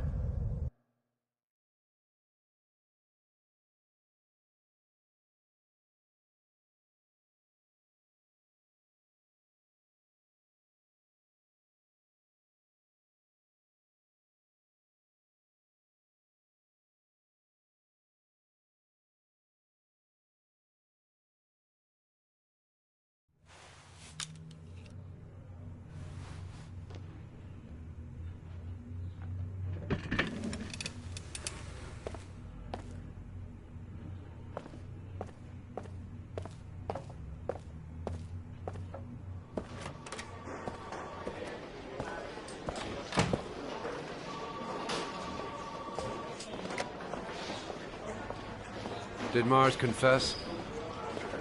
No, not yet. He lost consciousness. We'll give him a break and then we'll get back to him. He must be tougher than I thought.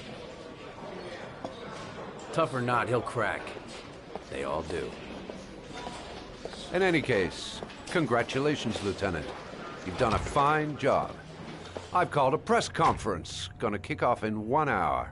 I expect it'll be quite an event. Leave us alone.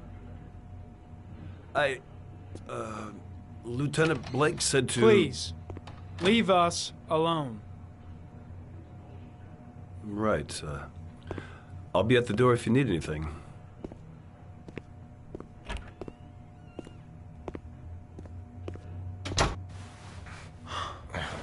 Christ.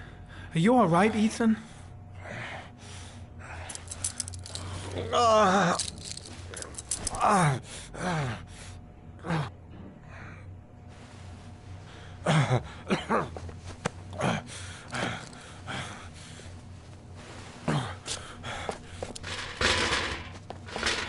I gotta get out of here. I've gotta save my son. I'll see what I can do.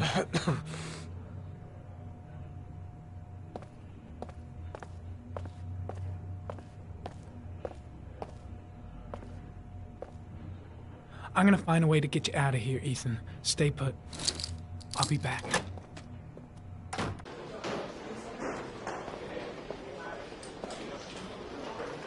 Should be able to get him out of here without being noticed.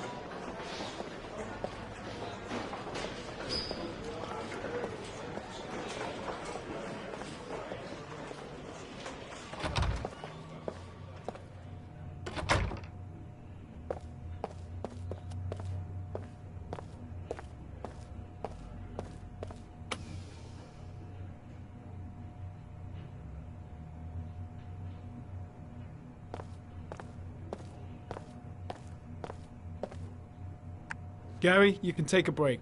I'll keep an eye on him. You sure? Actually, I was busting for a piss. If you need to adjust his handcuffs, the keys are on my desk.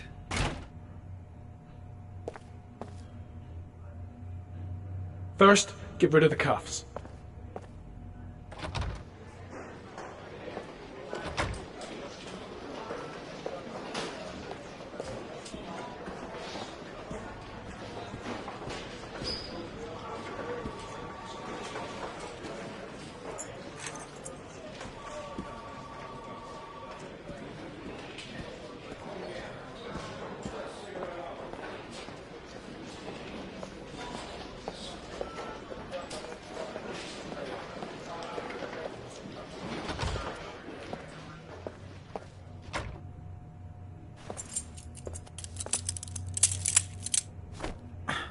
That's got rid of the cuffs.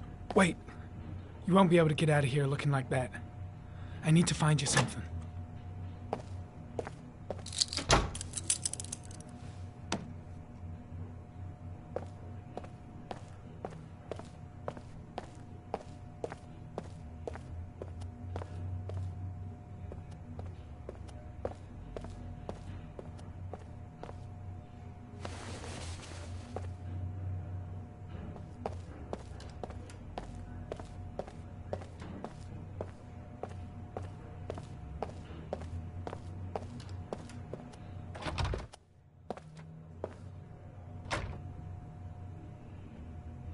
Here, put this on. They're having a break. If you're quick, you'll be able to slip out without being noticed. Head straight to the exit. Don't stop, don't talk, don't even think. Just walk. I don't know what to say. Just say you're gonna save your son. I hope I won't regret that.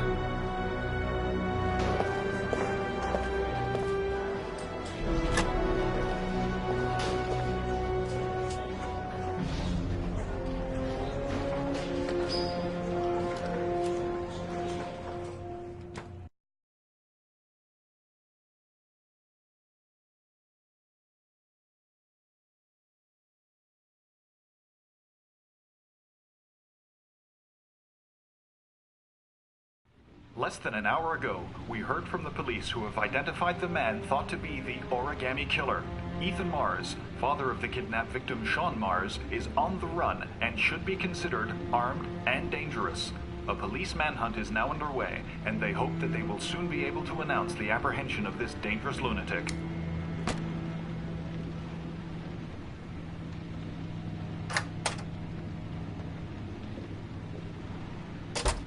I brought some food. I didn't know what you like, so I brought some of everything. I hope that's okay.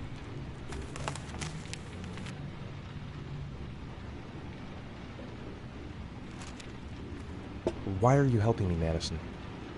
You know nothing about me. You could have been killed. I don't know. I guess it just seemed like the right thing to do at the time. You needed help, I helped you. You were all over the news reports, Ethan. Every cop in the country will be hunting you. They say you're the origami killer. Is it true? Are you the killer, Ethan?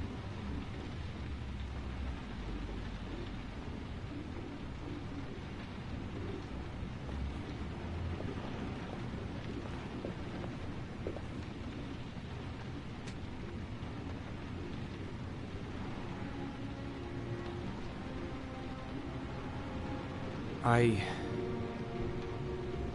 sometimes have these blackouts.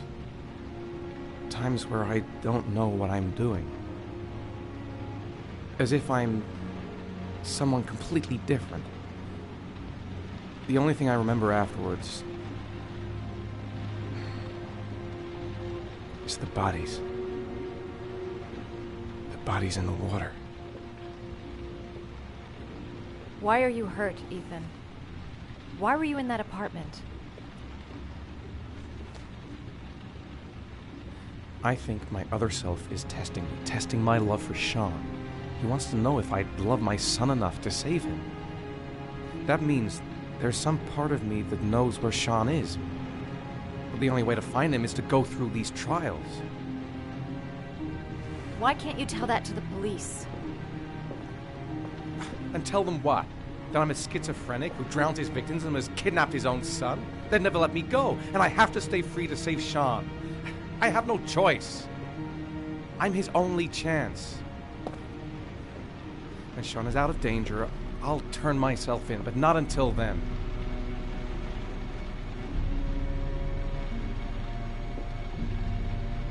You can't keep going like this. You're destroying yourself, Ethan. Finding Sean is the only thing that matters. There has to be another way. You don't understand. Time is running out. Sean will be dead in a few hours. I have no choice.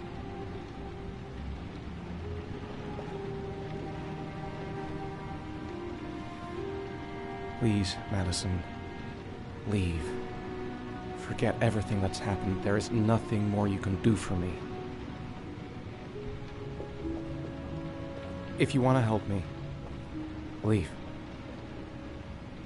Leave me to do this on my own.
Manfred! Manfred! Anybody home?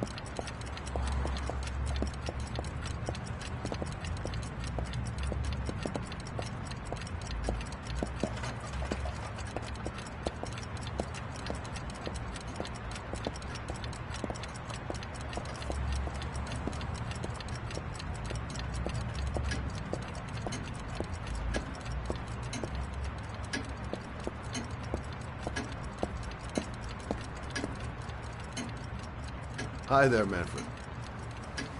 Who is it? Scott. Scott Shelby. Do you remember me? Scott? Scott! Oh, yes, of course. Well, good to see you. How long has it been? Oh, about 10 years, I guess. At my age, time means nothing anymore. I repair clocks, but I try to forget about time. How about you? Are you still with the police? Oh, no, I quit. I'm a private investigator now. This is Lauren. She's a friend. Hello. Oh, hello, young lady. Well, this calls for a celebration.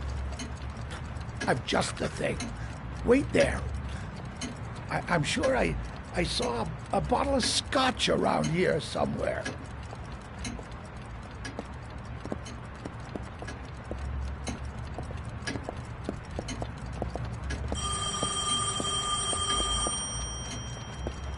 Do an old man a favor, would you, Scott? Tell him to call back this afternoon. Sure, no problem. Hello? Yeah, this is Manfred's. He's not available right now. Could you call back later this afternoon? Thanks.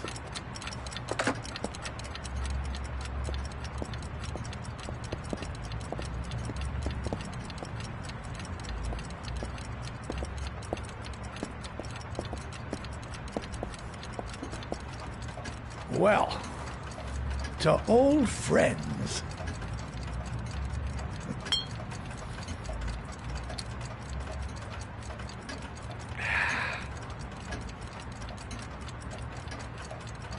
I'd like you to have a look at an envelope.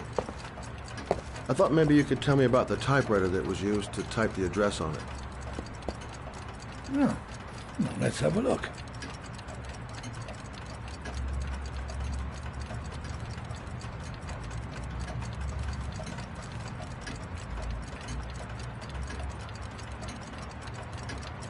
Now, could you pass me the magnifying glass from behind the counter? Oh, sure, please? I'll get it. My eyes are beginning to fail me.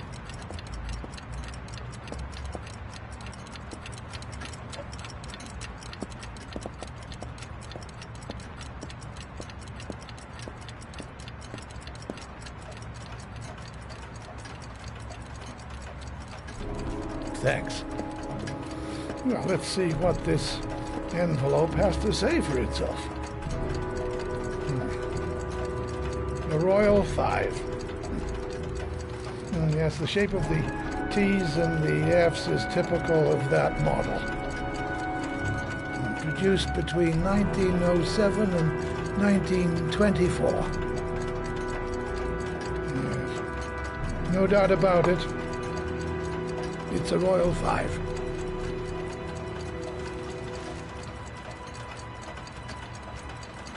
These typewriters, are they rare? No, they're fairly common. I'd say many folks have one gathering dust in an attic or in their cellar. Are there many places around that could repair one of these? I bought the company's entire stock of spare parts for a song in '64. Well, they were going to take them to the dumpster, so I got the lot. No, anybody around here who has one that actually works has been to see me at one time or another. Do you keep a record of all your clients? Oh, yes, indeed. Well, at least the ones who pay. Any chance I could get a peek at that? Yes, of course. I keep my account books in the office. If you're not in a hurry, I have a list of all the clients who ever bought a Royal 5 or had one repaired. Yeah, that would really help us out. Delighted to help. Give me 2 minutes, and I'll be right back with the list.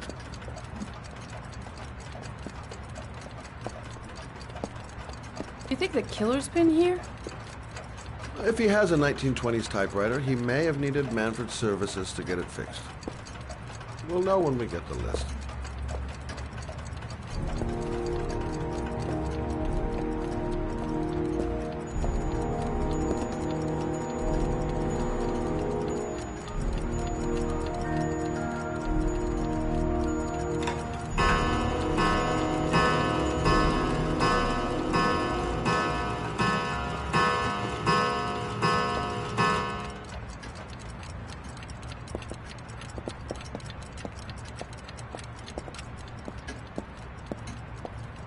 Hello? Manfred! Hello?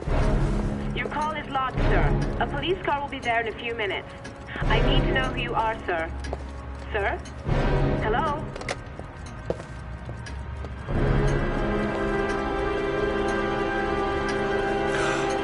Oh my God! He's dead. Oh, God.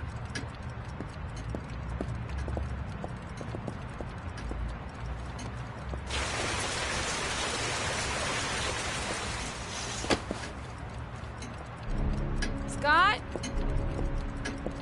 Oh my God. What are you doing? I'm calling the police. The killer has already called the police.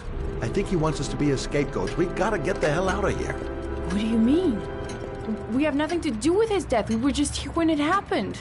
Look, we're running out of time to find Sean Mars. The last thing we need is 24 hours in a police station explaining this whole thing. Well, so what do we do?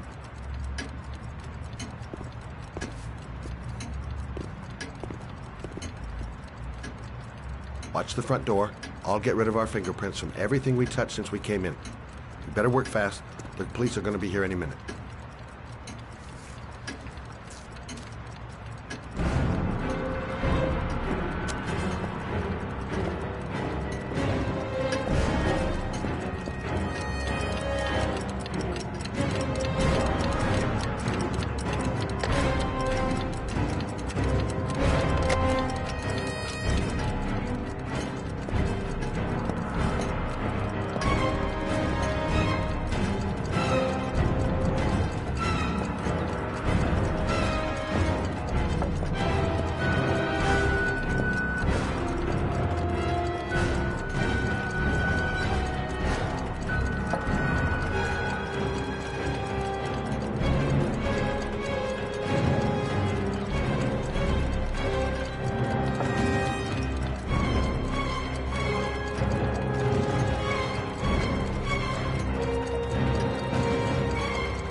Much longer?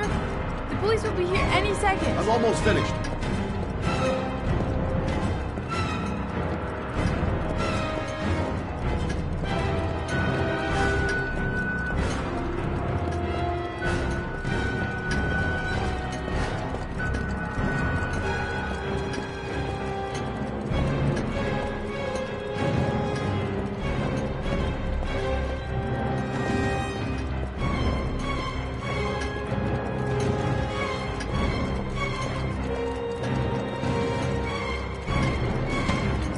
That's it. We're done. You get all the prints?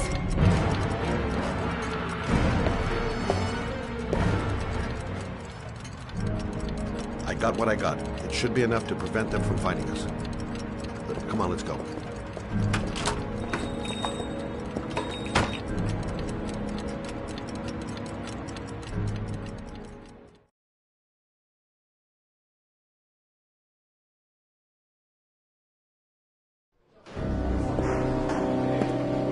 So, you claim the victim was killed while you were in his shop.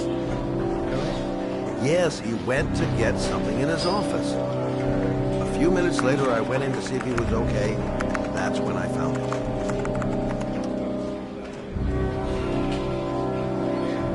You should have called the police immediately, Mr. Shelby.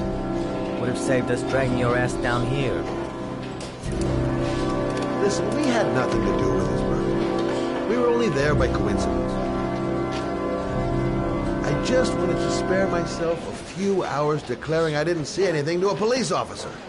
PI or not, Mr. Shelby, don't leave town. And if you end up next door to any more dead bodies, remember to call us. Okay?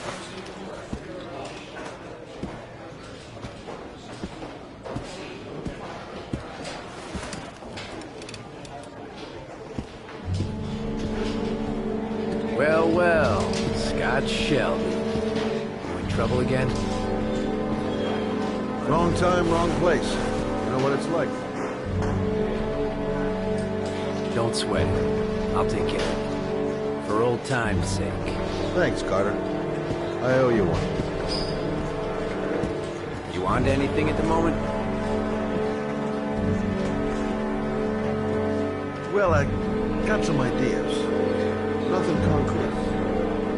Well, if it goes beyond the idea stage, you tell me about it, will you, Scott? Sure.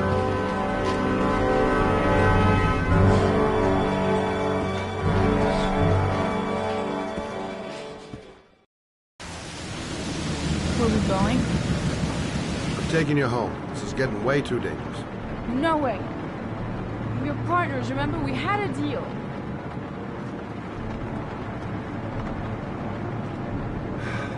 This isn't a game, Lauren. Manfred was murdered because he knew the identity of the killer.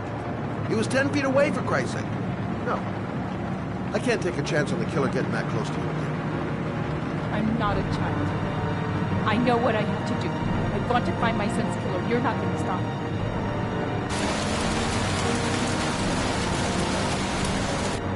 Your son is dead, Lauren. Getting yourself killed is not going to bring him back to life. Stop the fucking car!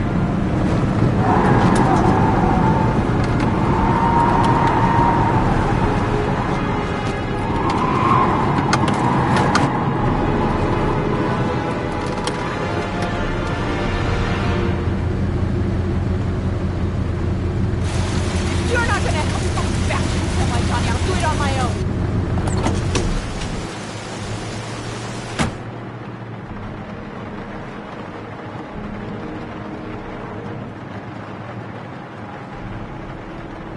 Crap, I have no choice.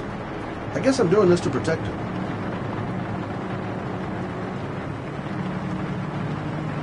It's all my fault. I should never have let her come with me.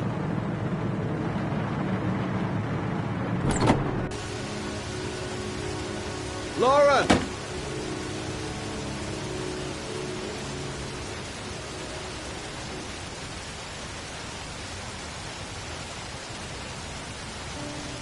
I miss him.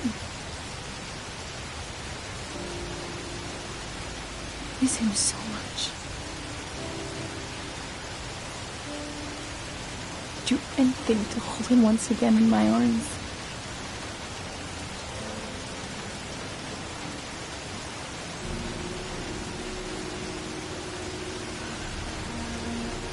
I'm sorry. I shouldn't have talked to you like that. It's just that I wouldn't want to see you get hurt.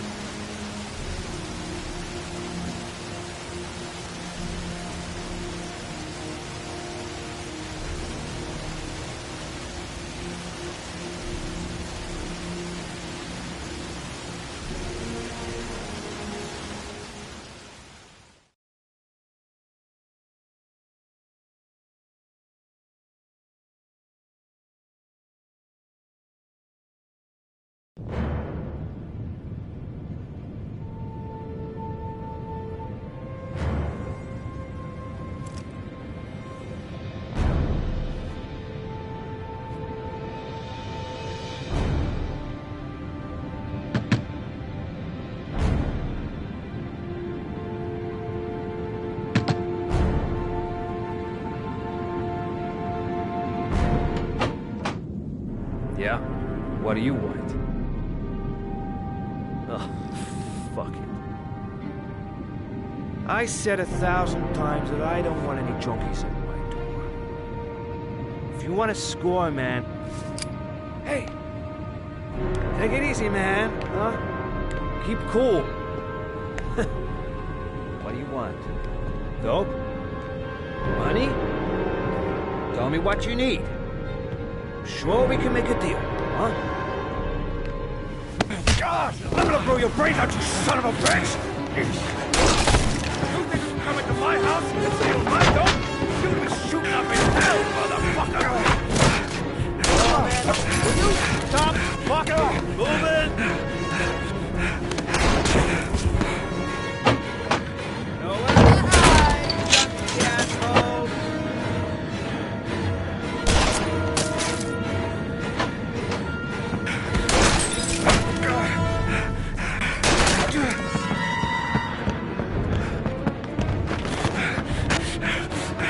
Hear your body.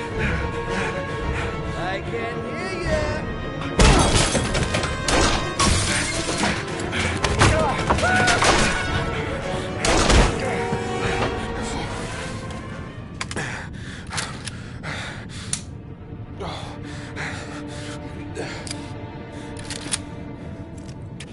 Hold it, man. I give you whatever you want. Got dope? I got cash? You want some dope? Please. Please don't kill me, man. I got children. These my girls, see? This one's Sarah. And the little one, that's Cindy. Please, man. I want to see them again. Please. Please don't shoot.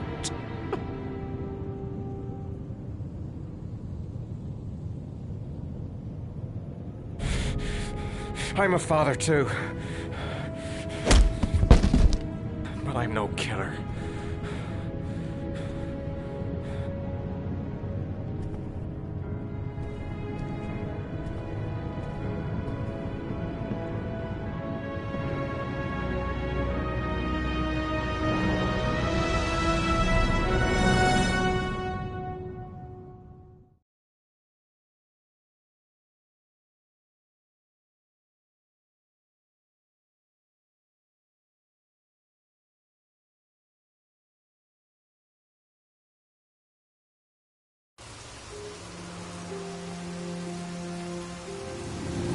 Matt, it's Sam. I got your information. The owner of the apartment in Marble Street is a Dr. Adrian Baker. He's a struck-off surgeon. He used to sell drugs to junkies on the quad. He made some cash and bought up some cheap-ass apartments, including the one in Marble Street. Of course, he got caught. He did a few months in prison and was struck off the medical register. Interesting. Thanks for the information, Sam. I owe you one. Hey, Matt, be careful, okay? I'm on it. Talk to you later.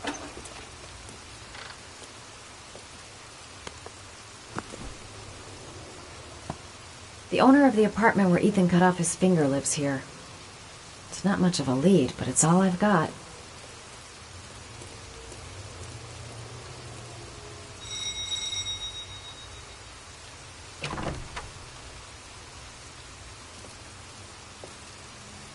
Hi. I was told that you could get Bitropin. Without a prescription. Sorry, you were misinformed. Goodbye. Hold on.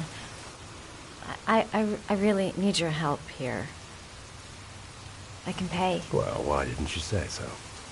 Please come in.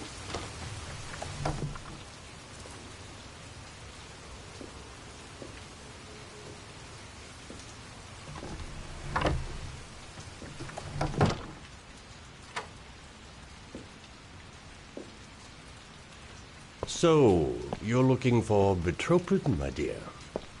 Are you having trouble sleeping? How much do you need? I don't know, about 3-4 boxes. Well, no, that shouldn't be a problem. Would you like a drink? I was just about to have one. No, thanks. Alcohol helps take the edge off the pills, don't you think? Anyway, we should drink a toast to our first deal.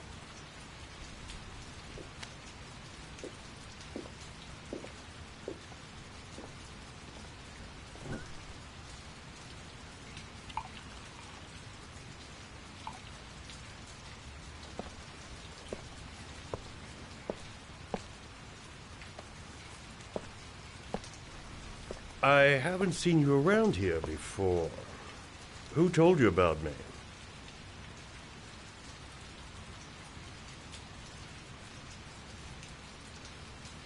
I met a guy at a party. He popped some Betropin. Told me he got it from you.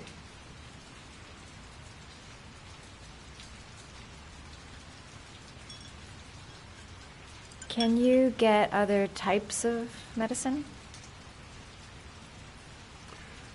Everything has a price, my dear.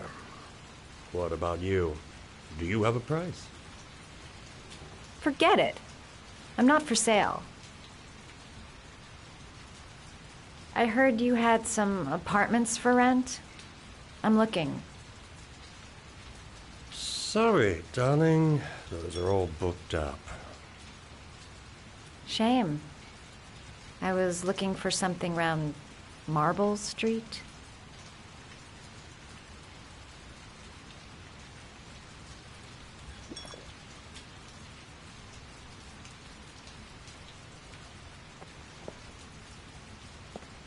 You're not drinking?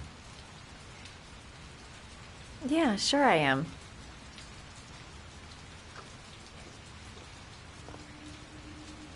Having some trouble? Didn't your mother ever warn you about accepting gifts from strangers?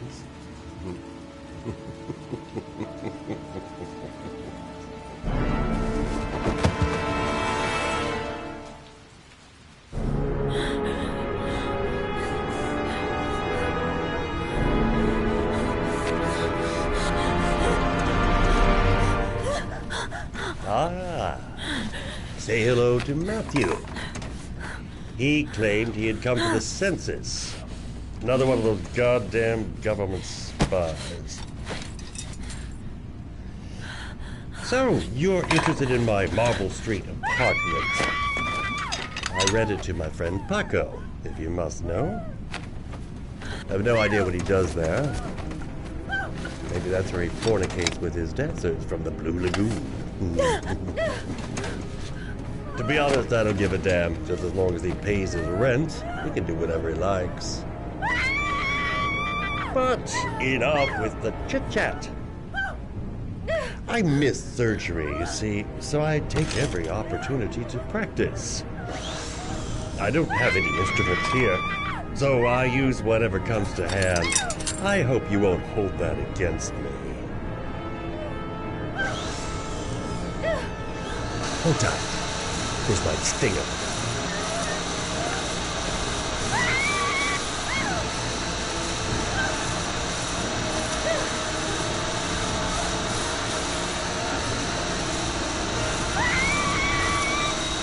Have you ever noticed, as soon as you start to do a little housework, someone always comes calling? I'll get rid of our visitor and be right back. Don't move. I won't be long.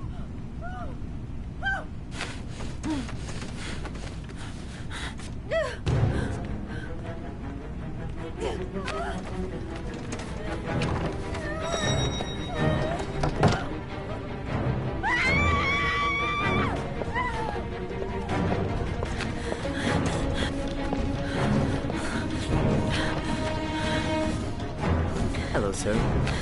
I come to bring you the word of the Lord in the form of these magnificent Bibles, which I will gladly leave with you in return for a contribution of only $5. No thanks, I love it. Come now, brother. I cannot believe the word of the Lord is of no interest to you. We, his humble flock, should walk in his steps, for St. John has said... Thanks a lot, but I don't need it.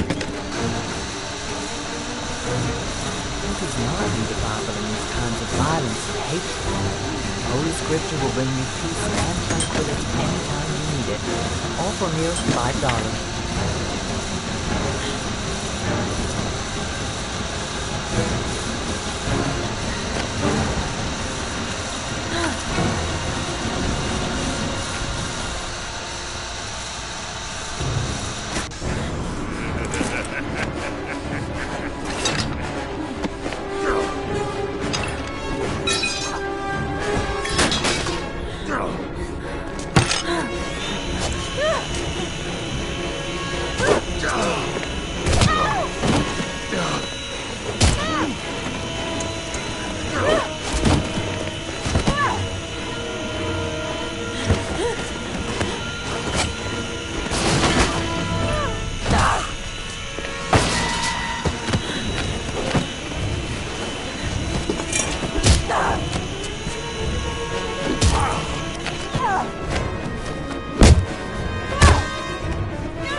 Mad Jack is suspected of stealing the car I'm looking for.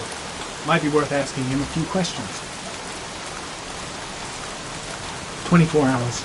I've got less than 24 hours if I want to find Sean Mars still alive. Feeling sick, got the sweats, hands are shaking. Hope this works out alright. Goddamn rain, soaking wet. Blake wasn't in the office when I left.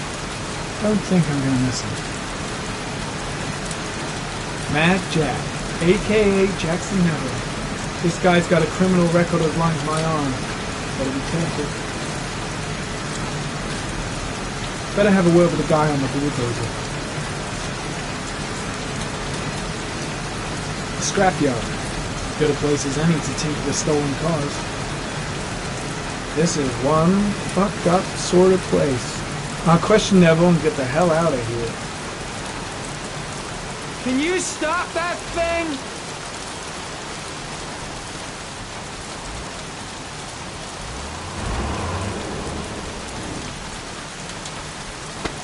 Norman Jaden, FBI. Can we talk for a minute? I'm listening. Can we go inside?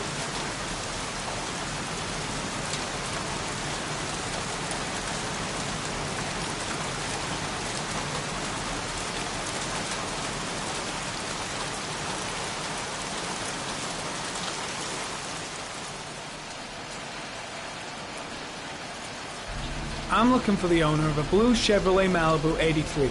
I don't give a damn how the car got here, whether you stole it or not. I just want to know who bought it from you. Sorry, man. Don't ring a bell. I got a real bad memory for names. Perhaps I can help you to remember. If we find out that you sold the car to the man we're looking for, you're looking at some pretty solid time inside, Jackie boy. You trying to scam me with your big talk? I never saw your damn car. Now take a walk.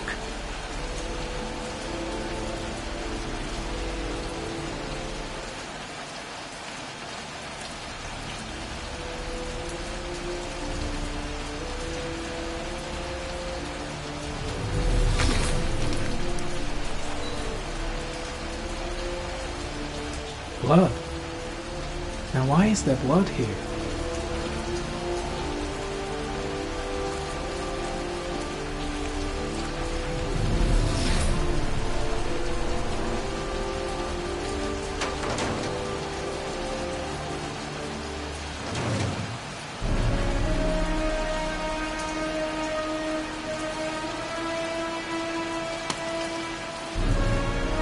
One of your cop buddies asking too many questions.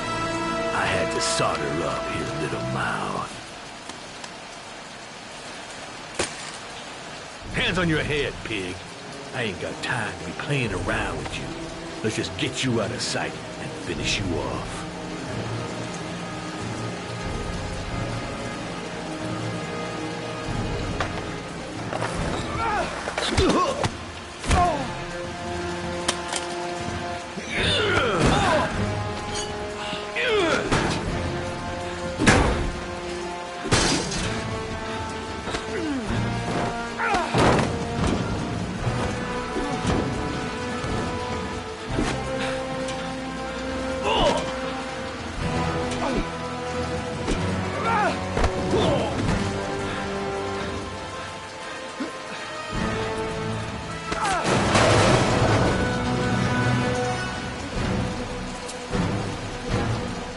Enough fucking around. You're gonna tell me about the man with the blue car. Go fuck yourself in the ass.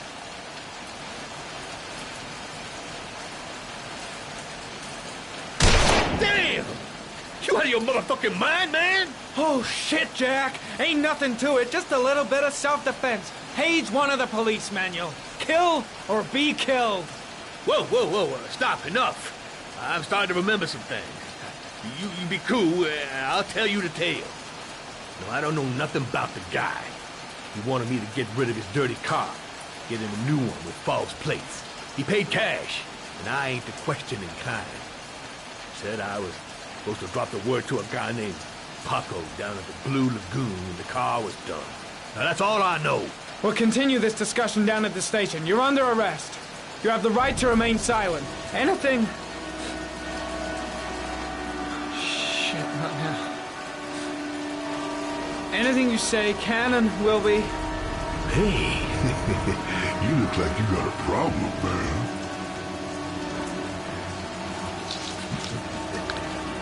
What? They letting you dope heads in the FBI now? God bless America. Now I'm gonna give you a little help with your drug problem, Mr. 5-0. Permanently.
So, you think the origami killer killed Manfred?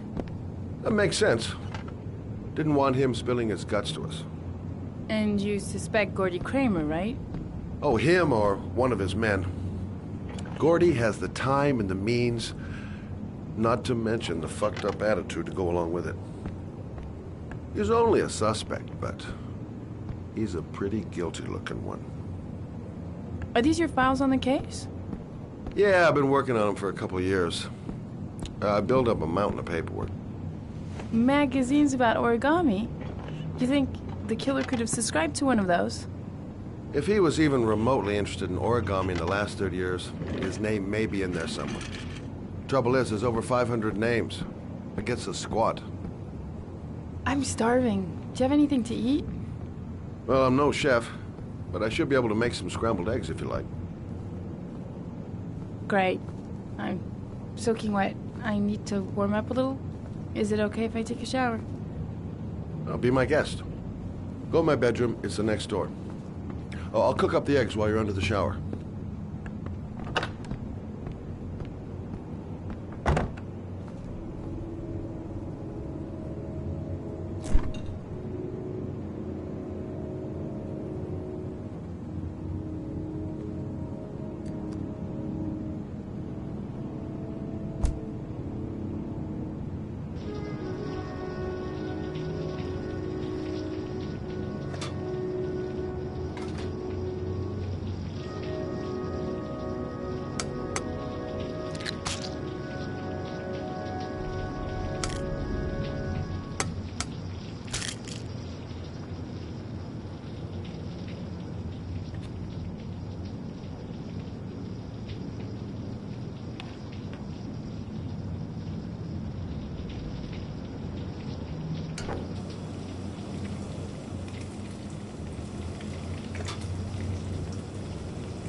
Eggs should be ready by now.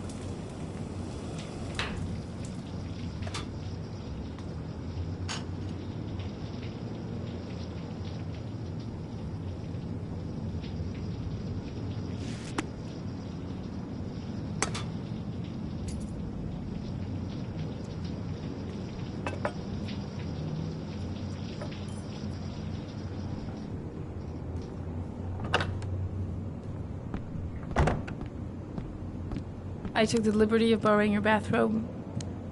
Looks better on you.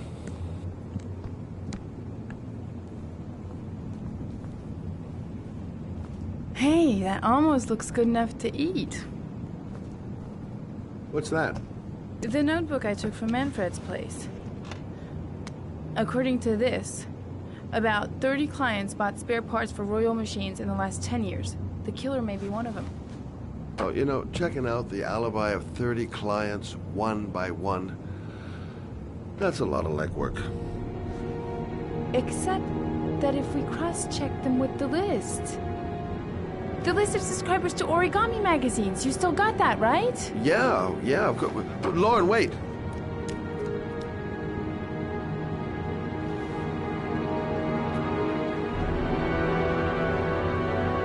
If the killer really used a royal typewriter and if he subscribed to an origami magazine, his name should be on both lists.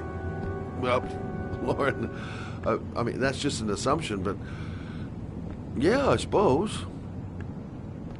His name is here somewhere. Help me. We're gonna find him.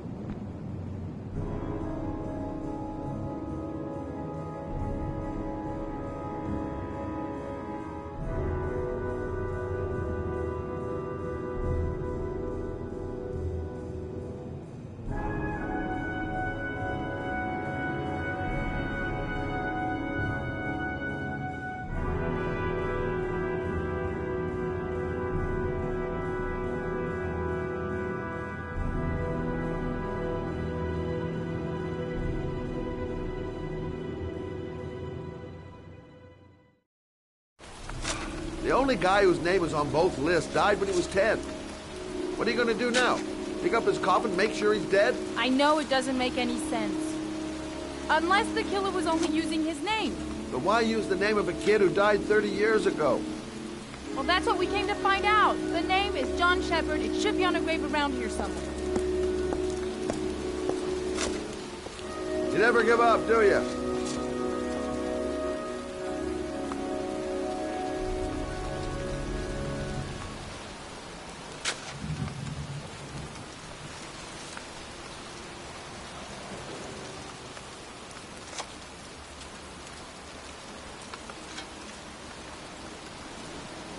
Excuse me, I'm looking for... Well, don't worry about it. I can manage alone.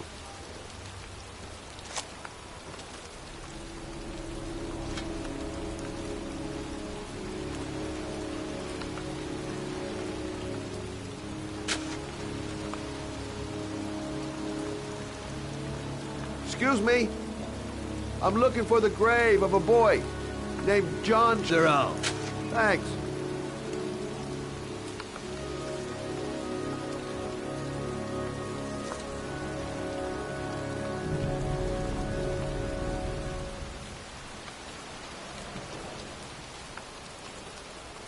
Hey, Lauren! I found it!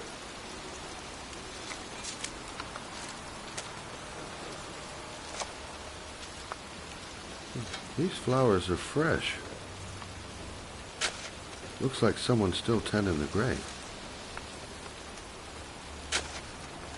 Origami figures. That's one hell of a coincidence.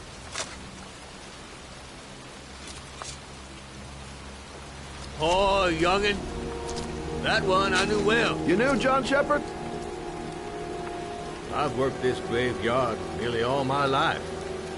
I remember what happened. It was in 77. October, I think.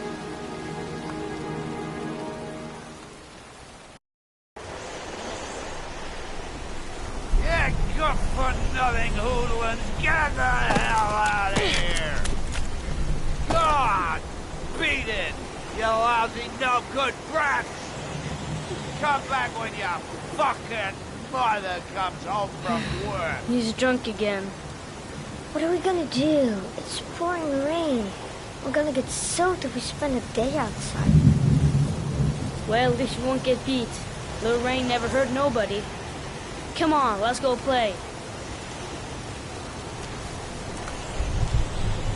Bet you can't catch me!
Jeez, you ain't nothing but a slowpoke. Come on, loser.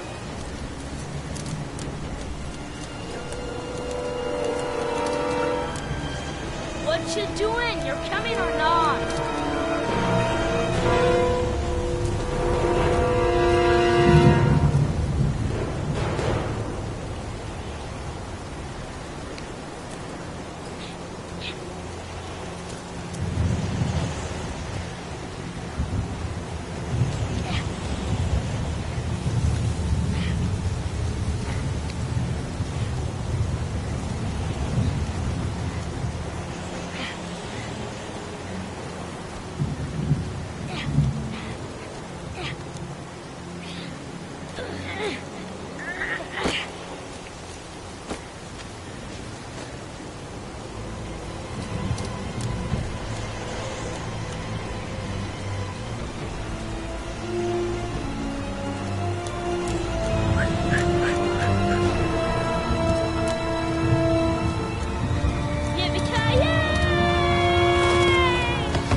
To do this, it's too hard for you. No chance, I can do it all right. Just you watch.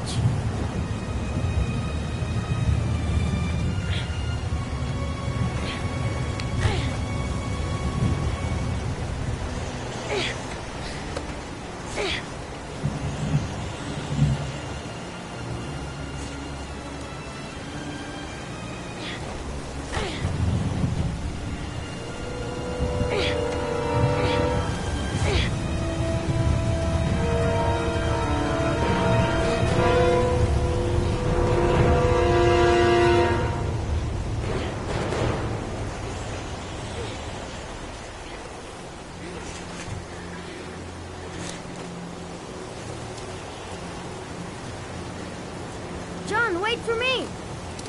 Get a move on!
Play hide and seek.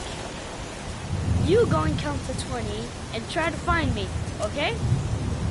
1, 2, 3, 4, 5, 6, 10, 14, 18, 20.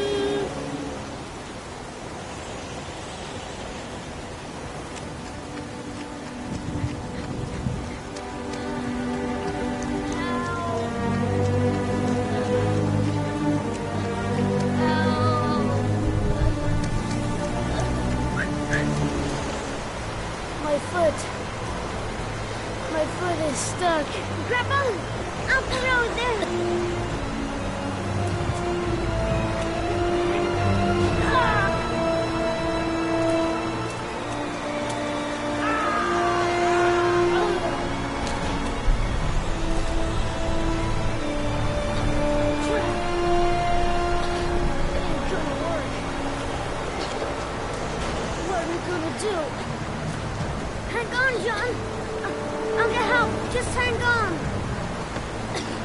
Go on, hurry!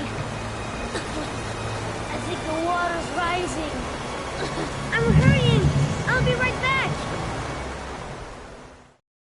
But the poor kid never did find any help. And his brother drowned in a pipe full of rainwater. The boy that lived, what happened to him? Well, all I know is he got separated from his parents. I think he got adopted. Well, looks like a storm's coming. I guess I better be getting home.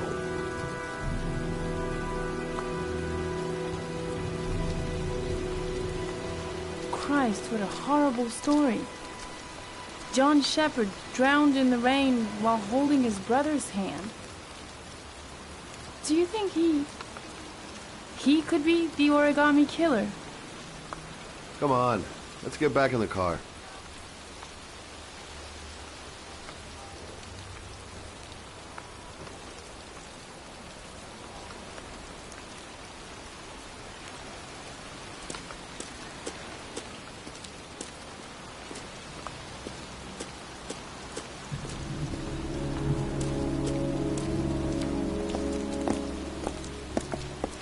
Wait. What's the matter? That man over there. Yeah? It's Charles Kramer. Gordy's father? What's he doing here?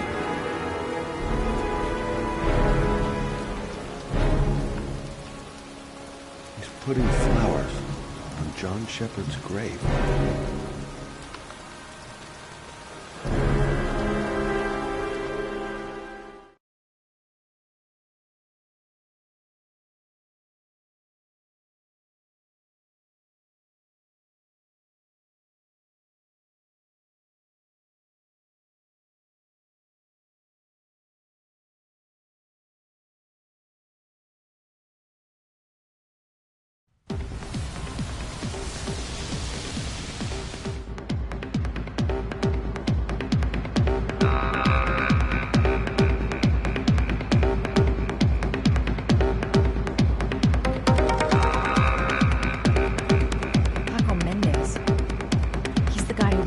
Apartment on Marble Street.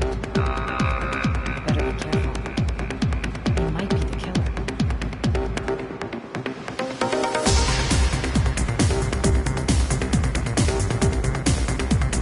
Everything's gonna be all right. I find the guy.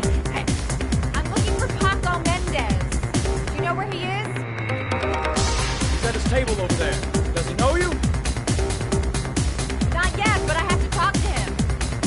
That's not possible. Mr. Mendez is asked not to be disturbed.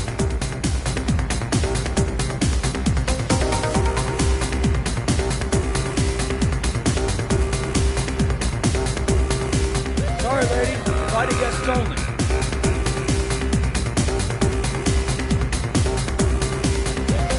The jet set. Not really my kind of hangout.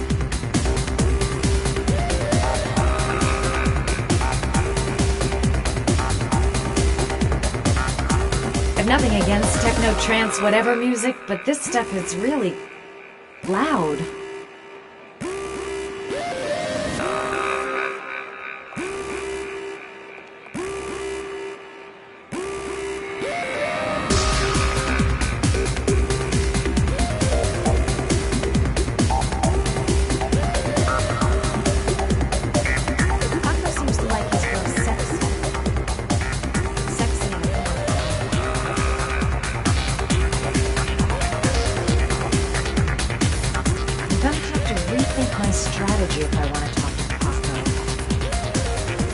Gotta find someplace to change.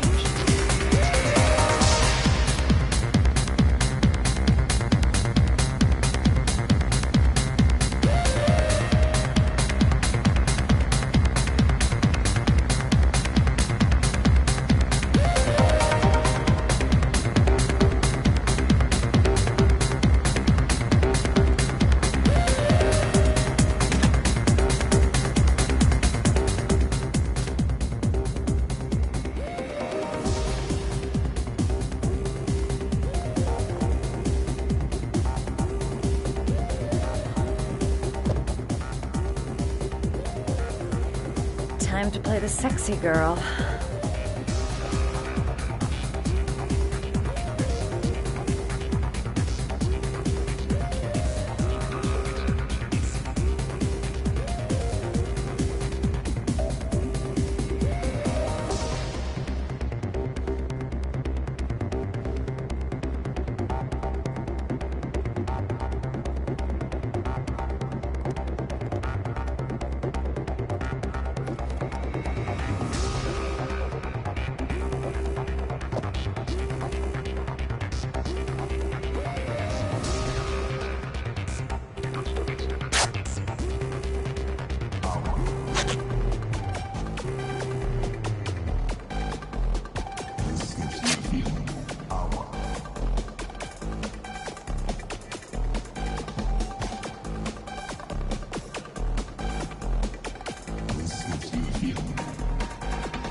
Hey, you!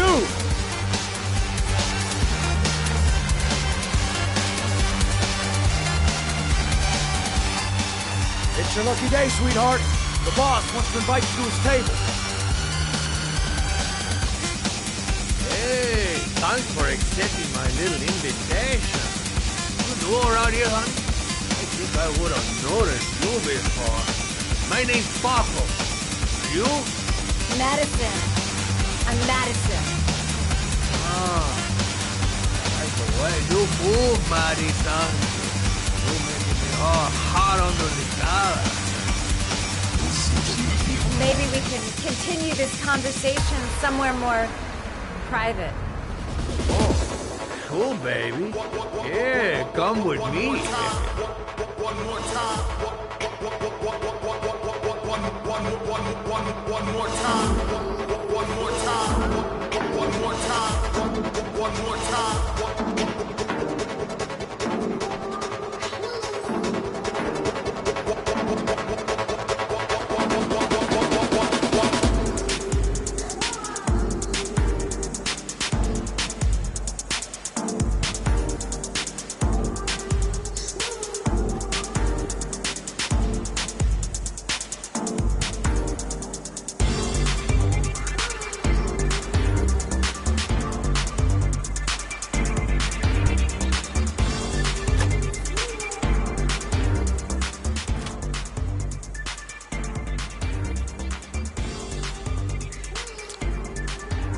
go in, I make him talk to the gun, and I get out of there before I get into big trouble.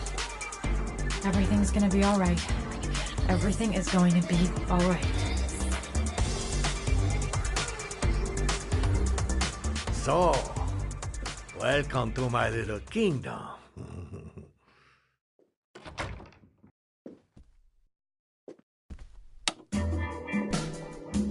I'll take that. Just get in the way of good things, sweet cheeks.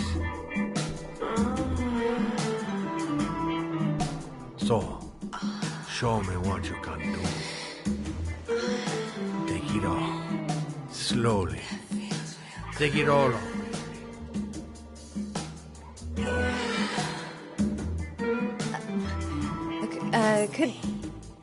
Could I have a drink? You know, just a little drink to break the ice. Oh, we already broke the ice. Let's get it wet. Come on. Do your thing, girl.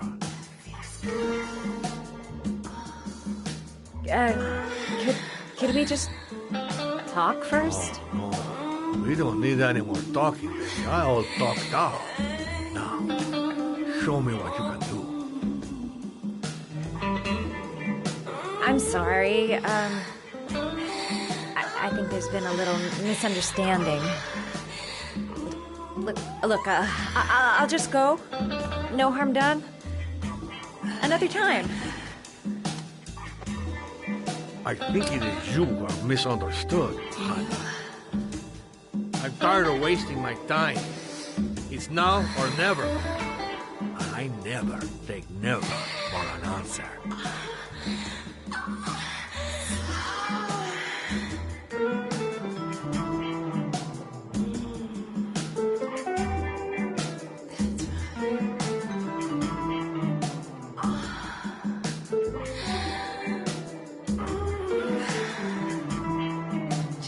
Think of something.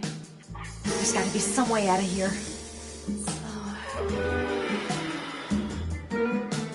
The lamp. If only I could find some way to grab it. Oh, I know!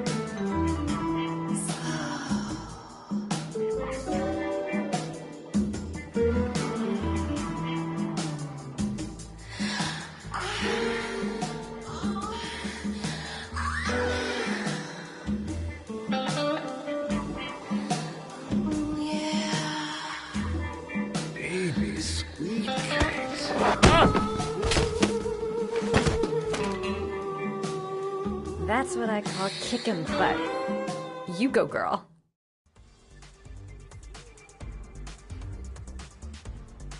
Okay, Act 2. Let's hear Loverboy sing.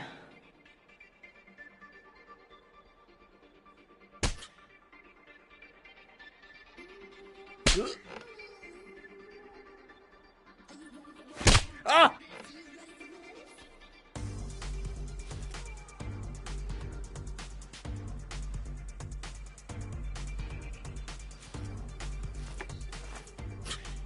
If you call out, I'll kill you. Got it? Shit. What you want? You rent an apartment on Marble Street. I want to know why. An apartment? I don't know what you're talking about.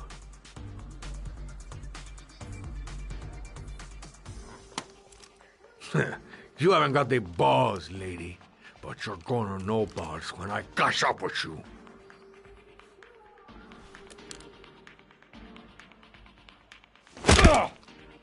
You fucking bitch! I'm gonna kill you!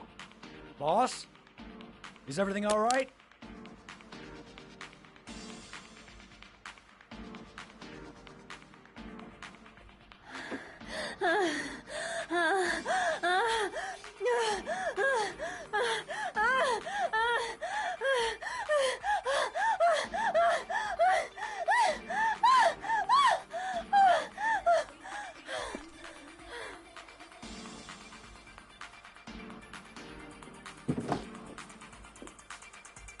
If you value those prized balls of yours, Paco, then it's time for you to talk.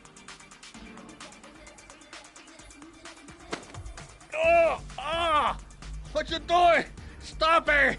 Stop it! I'm only getting started. How about some more? I never set foot in that apartment. I gave the keys to some guy. He said he needed a place. He had money. What was that guy's name? I don't know his name. I swear.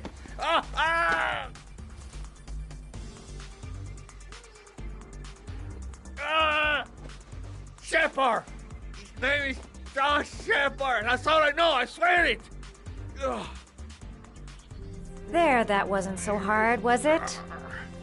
I really appreciated this romantic moment, but I gotta dash. See you next time, lover boy.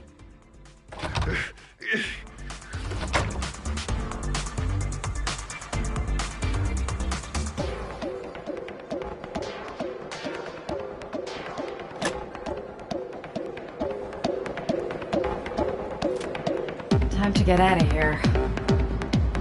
I've got a massive headache.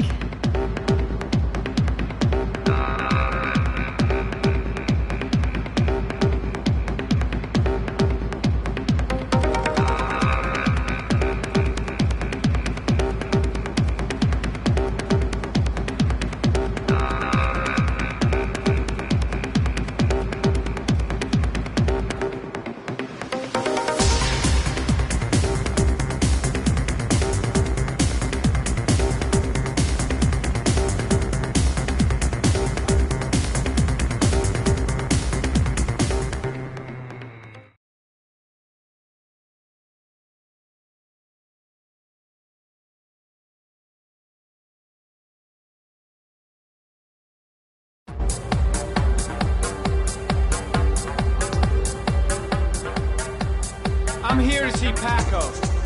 Paco? There ain't no Paco here, fella. Get lost. Are you absolutely certain? He's in his office. Take the stairs over there.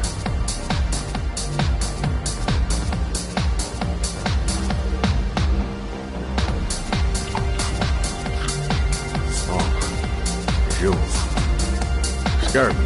I didn't hear you come in. A crazy bitch came around here asking questions about the apartment on Marble Street. I don't know what you're doing down there, and I don't want to know. But whatever that shit is, it's beginning to draw attention.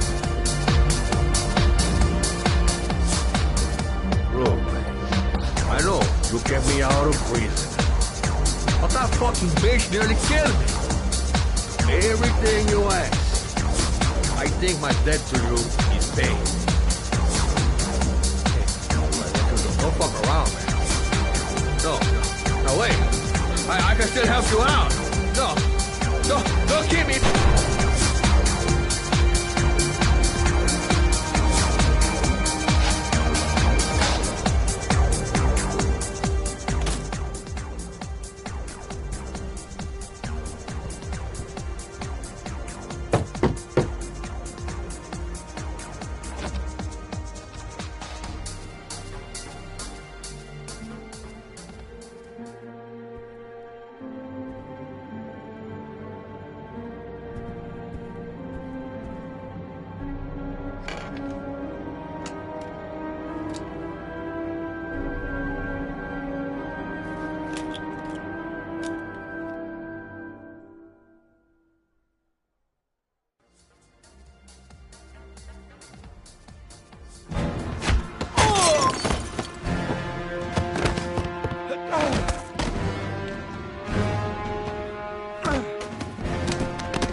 see him. Sorry, I don't speak cop. Watch my lips, asshole, 'cause I got no time to translate. Did Paco know the guy? Yes or no? John. He said his name was John. Friend of Paco's. Always let him straight up.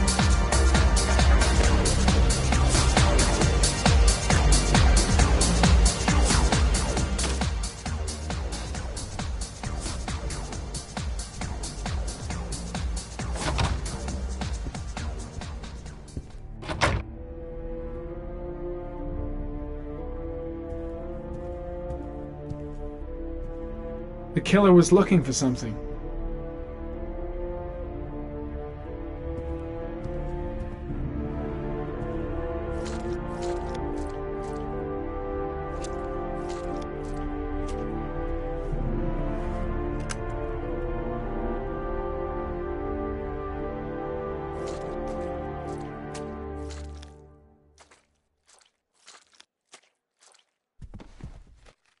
His coat pocket.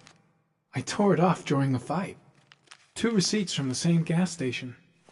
Interesting.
Madison Page. What was a journalist doing here?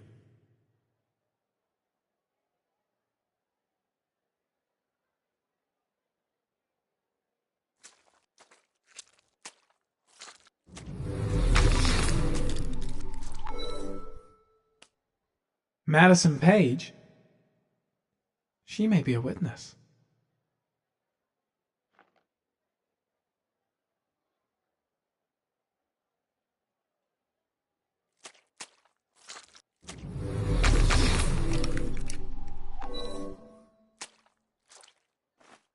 A bullet, right between the eyes. Instant death.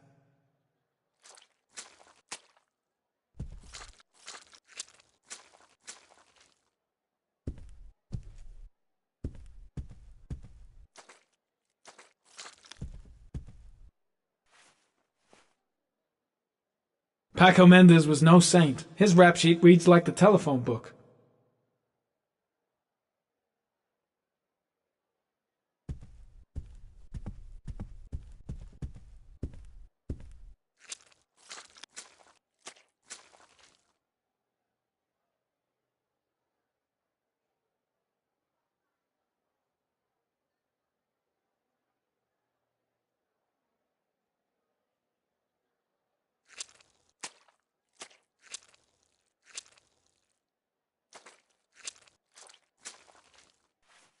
Orchid pheromones.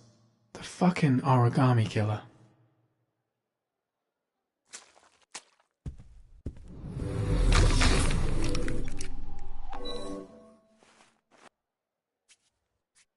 .45 caliber.